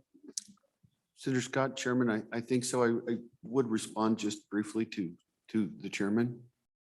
In a case where there was existing cooperative infrastructure serving, as you used an example, stripper wells or something of that nature, that would seem like a fairly heavy factor in determining the public interest. And so I would be amazed if the commission would not interfere with anybody's attempt to make the cooperative's equipment investment useless by allowing it to bypass them. Because that would be a tough pill for the co-op, and it would seem to violate a basic sense of fairness. Quick question. Okay, send another. Thank you. Mr. Petrie, is this case currently before the PSC? The case that's the subject matter of this bill? This case this case went to hearing. We deliberated and made a decision. We issued a verbal, we issued our decision at the deliberation. The order has not been issued yet, and I'll take this opportunity to claim the blame for the fact that that order has not been issued for some months, and it will be forthcoming. Okay. Yeah. Okay. Who wants to be next? I see the REAs. Thank you, Mr. Petrie. And we may come back to you, and we may not. We need to move this thing one way or the other. Mr. Taylor. Thank you. Thank you, Mr. Chairman, members of the committee. I'm glad I had a little chance to catch my breath. I was down in Senate Minerals talking about deregulated industrial zones. I feel like I'm in a weird time right now, because it feels like, excuse me, I didn't introduce myself. Sean Taylor with the Wyoming Rural Electric Association. Both of these bills, and I don't want to commingle them really, but kind of feels like everyone's wanting to bend over backwards for these large industrial loads, which I understand and appreciate what they mean to the state of Wyoming, but to the detriment of us, quite frankly. And that's why this bill, and I apologize, I didn't catch Senator Driscoll's introduction of it, and that's kind of what this bill is. We're ticked off. And the situation that I believe you all have already talked about a little bit up in Niobrara County is such that the load and the consumer and the two utilities couldn't come to a customer allocation agreement. And we've done that quite a bit in the past. And I will say, for the most part, all the utilities stay in their lanes. And it works out well if we have customer allocation agreements or territorial allocation agreements. It's worked pretty well. This one in particular, the one up that Chairman Driscoll was mentioning, got a little contentious. This one definitely has been contentious. Once under the commissioners or the commission's verbal order, once our co-op was able to serve the load, then they'd have to unplug from this utility and plug into ours. And once the co-op was able to notify the customer that they're ready, that has happened. The co-op has built the necessary infrastructure. They've acquired the rights of ways, and they are prepared to offer a discounted rate to the load to the customer, because they will be using the infrastructure that this customer built into our territory. And so, but the switchover hasn't happened. And so when that was the case, all of my co-ops said, this is BS. We got to do something about this. And that's why we brought this bill. And I will apologize for the amendment language. I didn't get it out to everybody necessarily at the appropriate time. So when we brought this bill and during introduction, it became clear that there were some folks out there that weren't necessarily happy with it or didn't agree with us on it. We put this amendment language together to soften the shall, the may, to make certain that the customer allocation agreements were still something that we were willing and able to do, to try and, I guess, to quell the fears of some folks or the worries of some folks.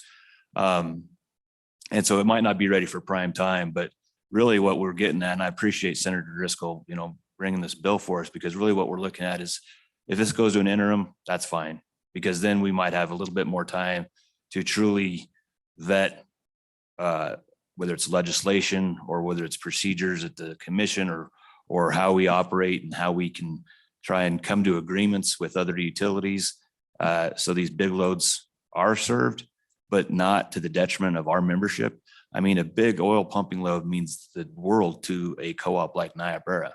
They serve the poorest county in the state, and one big customer can really help stabilize rates in that area for a long, long time. And so that's why we're kind of a little defensive maybe. And when we start talking about deregulated industrial zones or deregulation as a whole, well, that's just going to mean people can come in and cherry pick every big load that the co-ops built the infrastructure and have been serving for years. But if they can get a little bit cheaper rate, and you all understand why our rates, the co-op rates, are a little bit higher than everybody else's. We have the density or the lack of density of people. We average 3.5 consumers per mile of line. That's across the entire state. So we have a long way to serve with very few people to cover the cost of that. So if one nice big load like this can come in and help stabilize those rates, that's good for everybody. So I guess with that, Mr. Chairman, I probably had a lot more to say, but I've missed the opening, and I'll just stand for questions.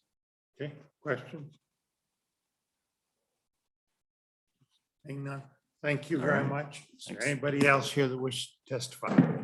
Mr. O-Ring. Right. Thank you, Mr. Chairman. Good morning, members of the committee. Pete Obermueller with the Petroleum Association of Wyoming. Happy to be here this morning. Mr. Chairman, we would very much prefer that you defer this bill to interim, and I can commit to you all right now that we will be at the table to discuss this issue. But Mr. Chairman, this bill is not the right path forward for two reasons. Number one, it is an attempt to legislatively correct what was a private negotiation that broke down. And I think, Mr. Chairman, if you had the opportunity to have some discovery with respect to this specific instance, you would find that there's a lot of layers here, that it was very difficult to try to figure out how to serve this field. It's important to understand that there was no service there at all back in 2018 when this initially started. So the customer, which is one of my members, of course, had to try to figure out some path forward on a field that straddled the line between these two utilities. And that negotiation broke down for various reasons, which we don't need to litigate here. But then the rural utility took the appropriate steps and made a complaint to the PSC, and the PSC has ruled on it. And they have just mentioned to you that they will issue a written order, which will solve the immediate crisis of this particular field. But please know that without the ability of my member to purchase power from the regulated utility, and then under their own expense, build the infrastructure and bring the power to the whole field which straddles the line, which is not an invasion of one utility over another. There's a perfectly legal way for my member to bring power to an entire field where the field would not have happened without that ability. And I think that's very, very different from the example brought up previously from the good senator about a field or a mine or anything that is currently served by a rural utility, and somebody seeks to exit that. That's different. And that, I think, I'm sympathetic to talking about how to do that. I have a very good friend who works for a rural utility who says that, look, it's territorial integrity and opposable thumbs that separates us from the animals. I get that. I'm happy to talk about that. But this is a very unique case. And I think part of the reason, I think we have to understand that part of the reason of territorial integrity is to allow for the efficiency of electricity service, particularly to large industrial customers. In this particular case, apparently the only acceptable solution is to have it come from two sides. It does not promote efficiency or affordable economic mechanisms to build out a field like this.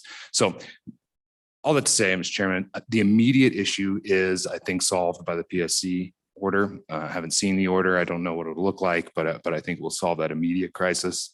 I will say on that score also that the field in question is now owned by a new owner, a large operator, and new entrant into Wyoming, and they have committed to me to bring executives out and meet with the rural electrics and you all and anyone else to try to help solve the problem as a new entrant, and so sort of hit the reset button on that relationship. They've committed to that, and they've told me that I can commit that to you all, so that's helpful in the immediate issue. But the bill itself is a pretty major change in policy that I think is a good idea to talk about, and that there are a lot of other layers there that should be talked about. And we will work on good faith on that, but I simply don't think there's a path forward on it in 13 days. Mr. Chairman. Senator Driscoll. Comment just a little on it, then I'll go ahead and make a motion here or a move. From my standpoint, this is turned in at this hearing to a single issue, and that was not my intent when I agreed to carry the bill. It's the precedent that it sets with what's happening. And that's the whole point of the bill, wasn't to deal with an issue. It was to deal with what happens when you look at the precedent of this, and this isn't the first time, of large utilities, and we talked about it, come in and invading into co-op territory. And I happen to know I deal close enough with my local co-op. This is not the first time they've looked at trying to invade into territories through various means. And one of them is just that. Customer builds their own infrastructure and they say, I can reach the plug-in across the fence. That's really tough when you get into it on co-op, because you can reach long ways across the fence when it gets to the right place. So to me, that the bill dealt with more than a specific issue. It dealt with what's the precedent of invading these territories and how sacrosanct are they? With that, I'm going to ask to withdraw this bill. I'll go ahead and pull it, assuming that we're looking at an interim on it. Is that acceptable, Mr. Chairman? In the committee sense. Yeah. It is. That's why I asked. I asked the committee. I didn't. I will entertain the motion, but I first want to see, is there anybody else here present that wants to testify? And does anybody have any further questions for the Petroleum Association? Seeing none.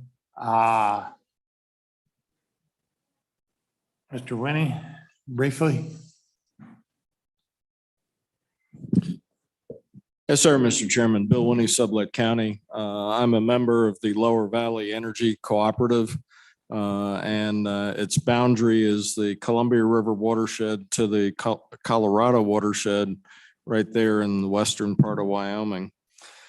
This was related to me by their executive director. It's a little bit different spin on what you've been talking about, but I think appropriate to the context of the bill. They built a natural gas forwarding station about 2 to 3 miles within the territory of Rocky Mountain Power. They wanted to run their own electric line to operate it from their system, and Rocky Mountain Power apparently refused and required them to power it from their system. By reputation and talking with ratepayers in Rocky Mountain Power, they're significantly higher in rates than Lower Valley is, and so that excess reflects into their the money we pay. Subject to your questions, thank you. England, thank you very much. Anybody else? Anybody else? Anybody else? Rocky Mountain Power is not present or doesn't want to defend themselves. Probably counting their money. Okay. Senator Senator Driscoll, you have a motion now. Mr. Chairman, I would like to ask that we indefinitely table the bill pending approval of the committee for an interim, because I've got to have everybody's approval, and I'd really like to know we're going to interim or going to try to go to interim on that. Committee, anybody got any problems with that? Senator Boner? No, Mr. Chair, just point out this is a issue in my neck of the woods. It's a very unique situation.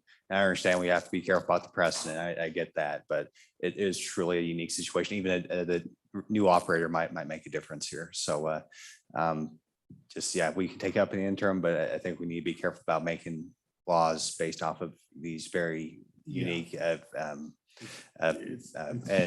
challenging situations where, in my interpretation, in order for that development to happen, you just had to get it done. And they can come to agreement. Like I said, maybe the new operator will make a difference, having experience with the former operator. But no problem taking up the interim, though I just want to express my skepticism right now and make sure that everybody's aware.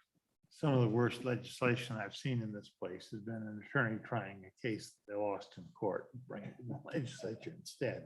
This could have that. You have to watch for that and this sort of thing. Mr. Chairman, what? Well, I'm not, we just heard another case of it, and I know of at least another half dozen of these. So that was why I kicked back initially, is I would not have brought the bill on a single case. I've been one of the ones that's been very hard about that. And reputationally for me, that's why I feel compelled to say it again, is I wouldn't have brought it over a single case. I've heard this out of my local co-op. They've worked to defend against this for at least the 10 years I've been here. Thank you, Mr. Chairman. I think we should table the bill. I would support that. I don't want to commit to the interim piece of this so much as it's part of a bigger, broader issue in the electricity area involving coal-fired power, trying to maintain existing plants, finding customers, So I hope, yes, we can talk about this issue in the interim, but I hope it's going to be broader and that we wouldn't be restricted. So. That's how I feel about it. I think this motion is appropriate. And not and, debatable. So,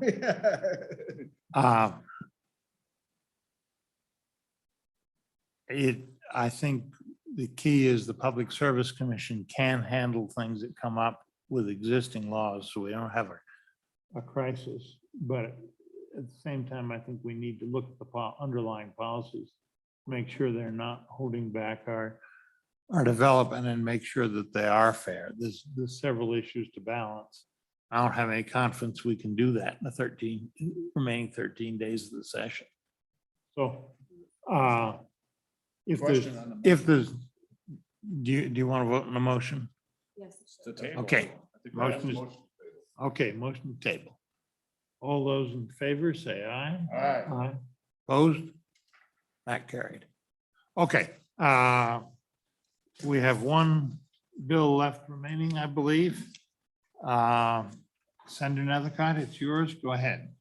Thank you, Mr. Chairman. Good senators. You remember hearing an initial explanation of this bill.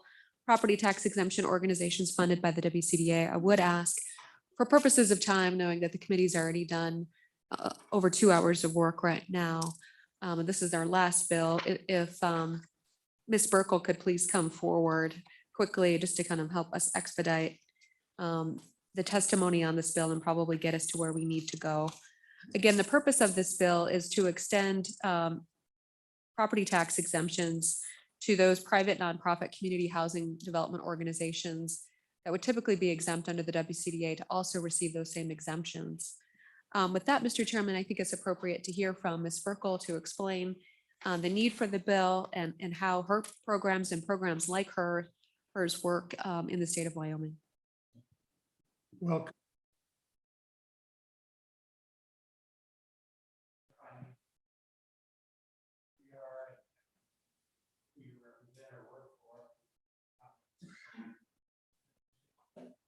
Thank you, Mr. Chairman, members of the committee. Brenda Burkle, Executive Director for Wyoming Family Home Ownership Program, DBA My Front Door.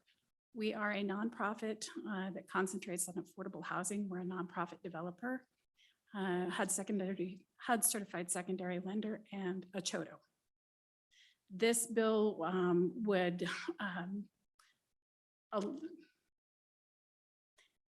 allow us to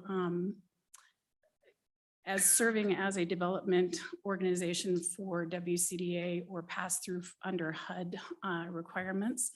It allows us to put the patchwork quilt of funding together necessary and to hold on to those properties and keep them affordable while we are doing that. Those of us who are not familiar with this business, exactly what you're doing and what you're up to and how the bill impacts you. You bet. I'm so sorry. I'm so trying to be sensitive to time constraints. So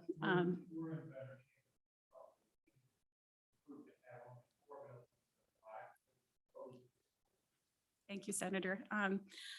So when a nonprofit developer goes to develop a property, we serve low to moderate income families. And that means that whatever we do in preparing that property for home ownership or rental, we have to do it in such a way that it is in a price point that they can afford. A lot of times that means that we acquire a property that is less attractive, whether it be blighted, infilled, or any number of ways that we acquire a property. It's less attractive to market development in some cases. And in some cases, it requires that we clean that site up. So not only do we have to look at brownfields cleanup, do we have to put money into the property to make it developable or redevelop it, then we have to look at the subsidy required to keeping it in the affordability range. That takes a period of time. In some cases, it takes several years. However, it does get, it can take several years, depending on, whether we need to, there's cleanup or we are starting from new construction, whether we have to demo. There's just a great deal of factors, but in the end of that process, it all has to be in the affordability range for low to moderate income families. And it has to be back on the tax rolls and a benefit to the community that way. All in that time frame, CHOTOs or community housing development organizations, of which I am one of 2 in the state, we are carrying those carrying costs, and at the same time, we're expending money and trying to get everything to align. It's oftentimes a patchwork quilt. Properties that can be developed, and it takes you some time to get them ready to be developed and then some further time to develop them. And this is a tax exemption that you're asking for that period to keep the price affordable. Is that what I'm hearing you say?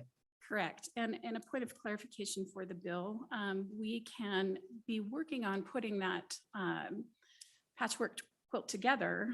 At the same time, we are designated, our organization is designated a CHOTO, but we may not necessarily fall within the grant year and receiving funds from WCDA that year, even though our organization is a CHOTO. At the same time, we continue to accrue Community Housing Development Organization, the CHOTO. Right. So sorry. It is alphabet soup. Thank you, Mr. Chairman. Ms. Burkle, thank you for being here, bringing this issue to my attention and before this committee. You explained that there are 2 community housing development organizations in the state. One is yours, correct? And where is the other one located? Yes, Senator Nethercott, thank you, Mr. Chairman, through you. The other one is the Wyoming Housing Network in Casper. And what does it mean to be a community housing development organization? Is that defined in statute or some other type of regulation? Thank you, Senator. It is a prescription from HUD. You must have a tripartite board. You must be a nonprofit. You must serve low to moderate income families. You must have experience or current work in nonprofit development. There's a whole list of prescribing standards in order to be a community housing development organization. Follow up, Mr. Chairman. And Ms. Burkle, recognizing that the state is always in a state of needing more revenue, and one of those avenues is property taxes. And so the legislature is generally remiss to provide more exemptions to that. And so I think probably an understanding of how many properties these may impact across the state or in Natrona County, Laramie County, or any other counties that may create a CHOTO or a community housing development organization. Do you have a sense of the number of properties or the potential tax impacts, collection impacts that would have on the state? Senator, thank you. I don't, and I caught flat-footed on that. I apologize for that. However, I can tell you that from my organization personally, we have about 6. So it's not a tremendous amount of properties. However, I would also just offer to the committee that tax delinquent or blighted properties that aren't currently contributing to those tax rolls, this is a mechanism to get them back on and producing.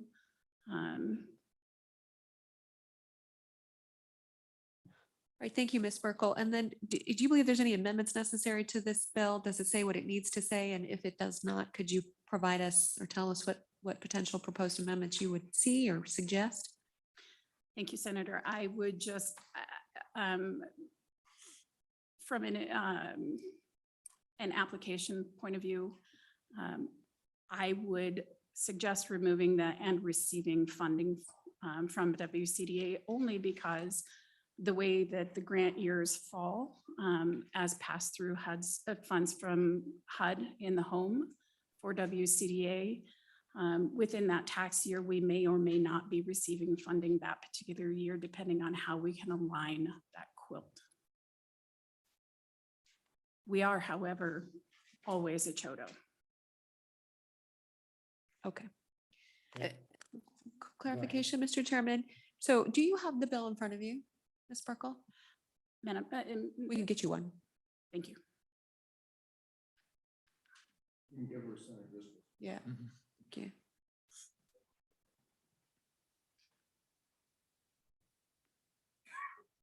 And this is to everyone in the room, if it would be helpful. To me, it sounds like the distinction of a community housing development organization, recognizing that that is really a term of art or a very specific designated entity as defined by HUD, that perhaps we further define that in this statute to ensure that somebody just doesn't declare themselves a community housing development organization because they want to be, and they may not fall under those requirements of HUD, which we want to make sure that this, if this bill passes, that the exemption really only applies to really serve those needs for affordable housing in these communities. So do you have any suggested language to provide maybe such a limitation? And that would be found on page 2, lines 5 and 6. Senator Nethercott, I would offer that replacing receives funding from with designated as. And I know for both of the chodos within the state, we receive a letter of designation duly signed and dated from WCDA. Okay, I didn't understand exactly what you're talking about. You say we'll take out the receives funding from Wyoming Community Development Authority to designated as what, by who? Designated by a community, designated as a community housing development organization by WCDA. WCDA is our PJ or project jurisdiction as designated by HUD. Designated as a community housing development authority by the Wyoming Community Development Authority or by the United States Department of Housing and Urban Development? Which one? So HUD gives WCDA the authority to do that. So it would be through Okay, WCDA. so it would be designated as a community housing development authority by the Wyoming Community Development Authority. Yeah, and so just for clarification, maybe, Mr. Chairman, is that necessary to provide that further delineation when the only way they can receive it is if they have received funds from WCDA, therefore they automatically have to be HUD approved, essentially? But they can also be HUD approved without receiving funding. Okay, so that designation is necessary for further clarification. Okay, thank you. Okay. Did anybody else ask a question? Sure. No. Great. Thanks, Mr. Chairman. So I'm trying to understand how this all fits, and we're at the purpose of trying to provide affordable housing, right? And Ms. Merkel, your organization is key to that, but what about other private developers that say are, I'll just pick on a county, Teton County, that if you want to develop in Teton County, you also have to provide affordable housing. Would they be able to achieve in their same level of tax forgiveness, perhaps, as they work to move empty lots or brownfield properties or whatever into private hands for affordable housing? How would that work? Senator Case, in this particular case, this would be for organizations that are with that CHOTO designation under WCDA that are by definition nonprofits, tripartite board, the works. But certainly any organization could strive to meet those requirements and seek a CHOTO designation. So, Mr. Chairman, and maybe for the bill's sponsor, I'm thinking of people that are required by law, private individuals that are required by law to provide a certain amount of affordable housing in some places. It seems to be growing in importance around the state. We're hearing about lack of affordable housing in all these communities. So how would they receive the same situation, or is it a little bit of a different treatment for people that might have a government designation versus people that don't, even though the people that are private entities are required by law to provide the affordable housing?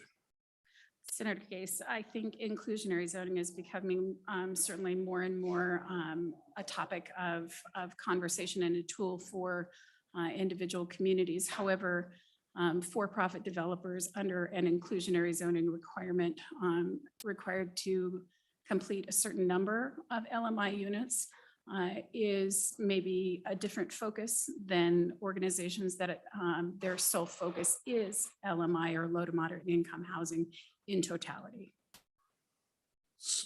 Mr. Chairman, just to explore this a little bit, a couple of things. So if I'm doing a development and I've got the main part of the development, but to meet local requirements, I have to develop affordable housing in some way as part of that.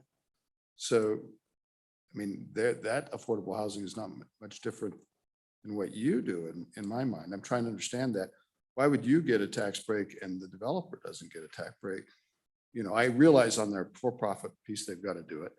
And then my second follow-up question is, when do these return back to the tax roll? Upon ownership by someone? And That's. Would- You can see that on. yeah, I looked at that. Page 2, line 10 and 11. What about an idea where the taxes are deferred and they're made up later? Considered case, a couple of things to address there. So I think nonprofit developers can't necessarily pass along the cost for LMI housing to those units that are not LMI. All of our units are low to moderate income housing. With that being said, it is turned back at the time of occupancy. And keeping those units affordable is our overall objective. Well, Mr. Chairman, I'm wondering about a situation where you could have the taxes be deferred and then became a long-term obligation of the new property. So that the entry price remains low, but the government or the state of Wyoming, which are the school kids, basically get their property taxes. Considered a case, in thinking about a deferral program, certainly those costs for a nonprofit developer would require an even larger patchwork quilt to put all those funds together. Because HUD requires no more than 30% in gross income spent for housing, there is a finite flexibility in that price point for LMI housing. So we either include that tax deferral and it takes us longer to come up with the funds to keep it in that threshold, or we get them back on the books and producing tax revenue once it's sold a little bit quicker. Well, the final question would be, how long does the purchaser have to stay in the property before they turn the property? They sell it again. They could sell it the next day, couldn't they? Center case, I can address that in saying that I can tell you what our program does, and Wyoming Housing Network, their largest holding is with rental properties and multifamily. So it's kind of on a continuous loop, and they do have an LMI threshold. For us, we have a community land. That's okay. So for us, we have a community land trust for affordable housing, where we are an shared equity approach. So we require a minimum of 5 years. And at the end of those 5 years, we actually have the community land trust is affordable in perpetuity. Within that first 5 years, that's where we try and capture them. I will tell you that with our community land trust for affordable housing, we sell it to the next income qualified buyer in our program. So it is always LMI housing. And I guess that's accomplished with a deed restriction or something? It is. All right, thank you. Thought we got rid of deed restrictions. Okay. Anybody else here wishes to testify on this bill? Anybody else? Anybody else? Yes, sir. And just a word of warning, I can't see behind some of the pillars. So somebody's behind one, they've got to be vigorous about seeking it. Thank you, Mr. Chairman, members of the committee. Brian Judkins, Administrator of the Property Tax Division with the Department of Revenue. Pardon me? I'm sorry, I couldn't hear you. Brian Judkins with the Property Tax Division, Department of Revenue. Okay. I wanted to answer Senator Nethercott's questions on how many parcels this affects. We did run a report statewide. And we have 17 parcels owned by 4 different ownerships in the state that this would affect at this time. That is associated to WCDA. And the tax revenue would be approximately about $20,000 on these 17 accounts. I don't have the information right in front of me, but I do think some of these are already being exempted throughout the state and some are not. So I think this bill would clarify the exemption part of the taxes on these parcels. With that, I'd stand for any questions. Who's exempting them? Is that the county assessor that does? This would be with the county assessor, correct? Yes. So in your mind, the purpose of this bill is to get a uniform rule across the whole state? Yes, sir, Mr. Chairman.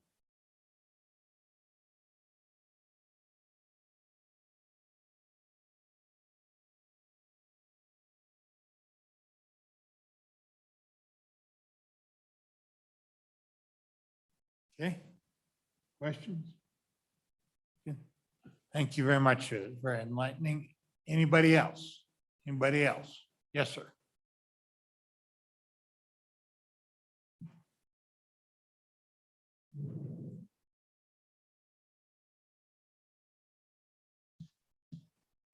There we go, Mr. Chairman. Thank you, Ken Gill, Laramie County Assessor.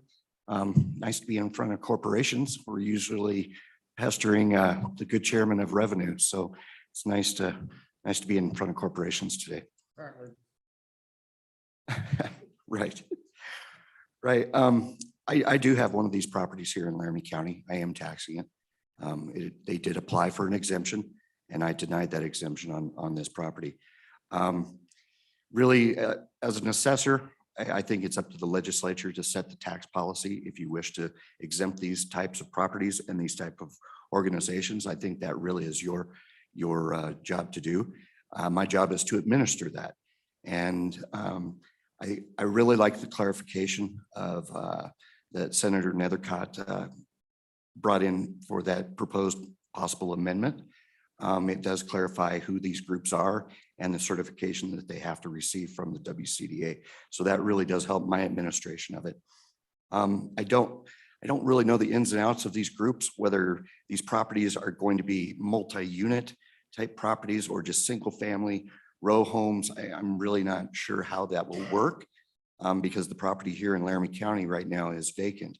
So one question I did have, when it says, when it's sold or leased, sold, yeah, that's pretty apparent. It's no longer exempt, but leased, if it's a multi-unit building, is one apartment leased enough or does it have to all be leased? And maybe we need to define that here. Maybe I'd be happy to work with the bringer of the bill to work on possible amendment on the floor. How long is it exempt is a question also I had. And maybe it's the legislature's intent to make them exempt until they are built upon and occupied. And that would be, yep, absolutely.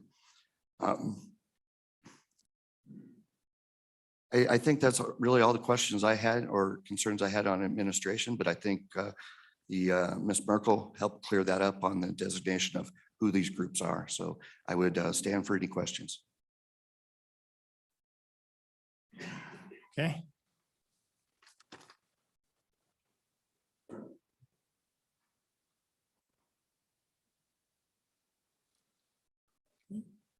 Anybody else? Anybody else? Look, can you see if you can find Senator Nethercutt?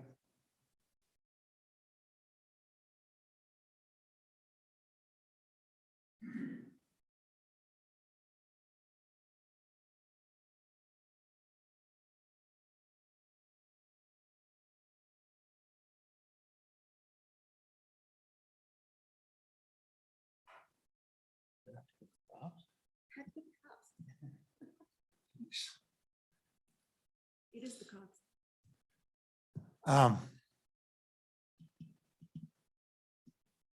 The, okay, I don't see anybody else that wants to testify. While you were gone, we heard from the Laramie County Assessor who says that the thing is needed to clarify and who further says that we need to further define the or least. How do you deal with a multi-unit thing? And he volunteered to work with the sponsor to develop an amendment for the floor, clarify that, because he's got a point. You got a 4-unit, a fourplex, they lease one. Are they all, I don't know how you do it partially, either all or not. That needs to be clarified. Okay. Anybody care to move the bill? So moved. Move the bill. You had an amendment that you had more or less worked out. Mr. Chairman, I actually don't, and I would prefer maybe to, if the committee is willing, to do a whole amendment based on consultation with the assessor and bring that to the floor if our time affords us that, and just make sure it's a clean one amendment effort on this bill. I don't think it will take much work, but we'll just do it at that time if that's Yeah. acceptable, I knowing that that's think coming. Given that this is in the last half hour of the committee's possible meeting time, that's probably the best solution. Committee, are you willing to tolerate that? So in the case, you have an opinion on that. Well, Mr. Chairman, I'm opposed to the bill. You're As opposed. chairman of the Revenue Committee, I think this bill should have came to revenue. We could have discussed it in terms of our other tax exemptions. So I don't really want to leave this legislative session and add to our exhaustive list of tax exemptions, which I feel Wyoming has too many and they're excessive. And I also am opposed to the notion that private developer under government order to provide the same kind of services in a doesn't get the tax exemption. So there you go. Can I respond to that? Okay. Thank you, Mr. Chairman. I didn't determine where the bill went, nor did I ask for it to come to this committee, but even if it did, I do think this is a good committee with the chairman of revenue on it to address those concerns. Two, the Teton County concern is important, but I don't think that we can disadvantage the rest of the state because of Teton County's absurd policies associated with how it chooses to develop. I would ask the committee's support of this legislation now, recognizing that in the future, we may need to understand how a potential carve out for Teton County might be necessary or how it might be abused up there. But for now, I think what we're looking at is a very small amount of properties in Natrona and Laramie County that serve those that are probably eligible for Medicaid expansion and allows them to live in affordable housing in our communities. So I think we're serving the same populations here and doing right for the people of Wyoming without, and also in reality, probably improving the property tax structure by taking these blighted properties and making them unblighted. And ultimately, I hopefully making them productive, both for the people who live in them and for our revenues. Okay. Question being called. Anybody, anything further?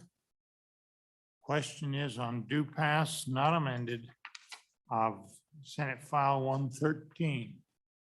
Call the roll, please. On Senate File 113, Senator Boner. Aye. Senator Case. No. Senator Nethercott.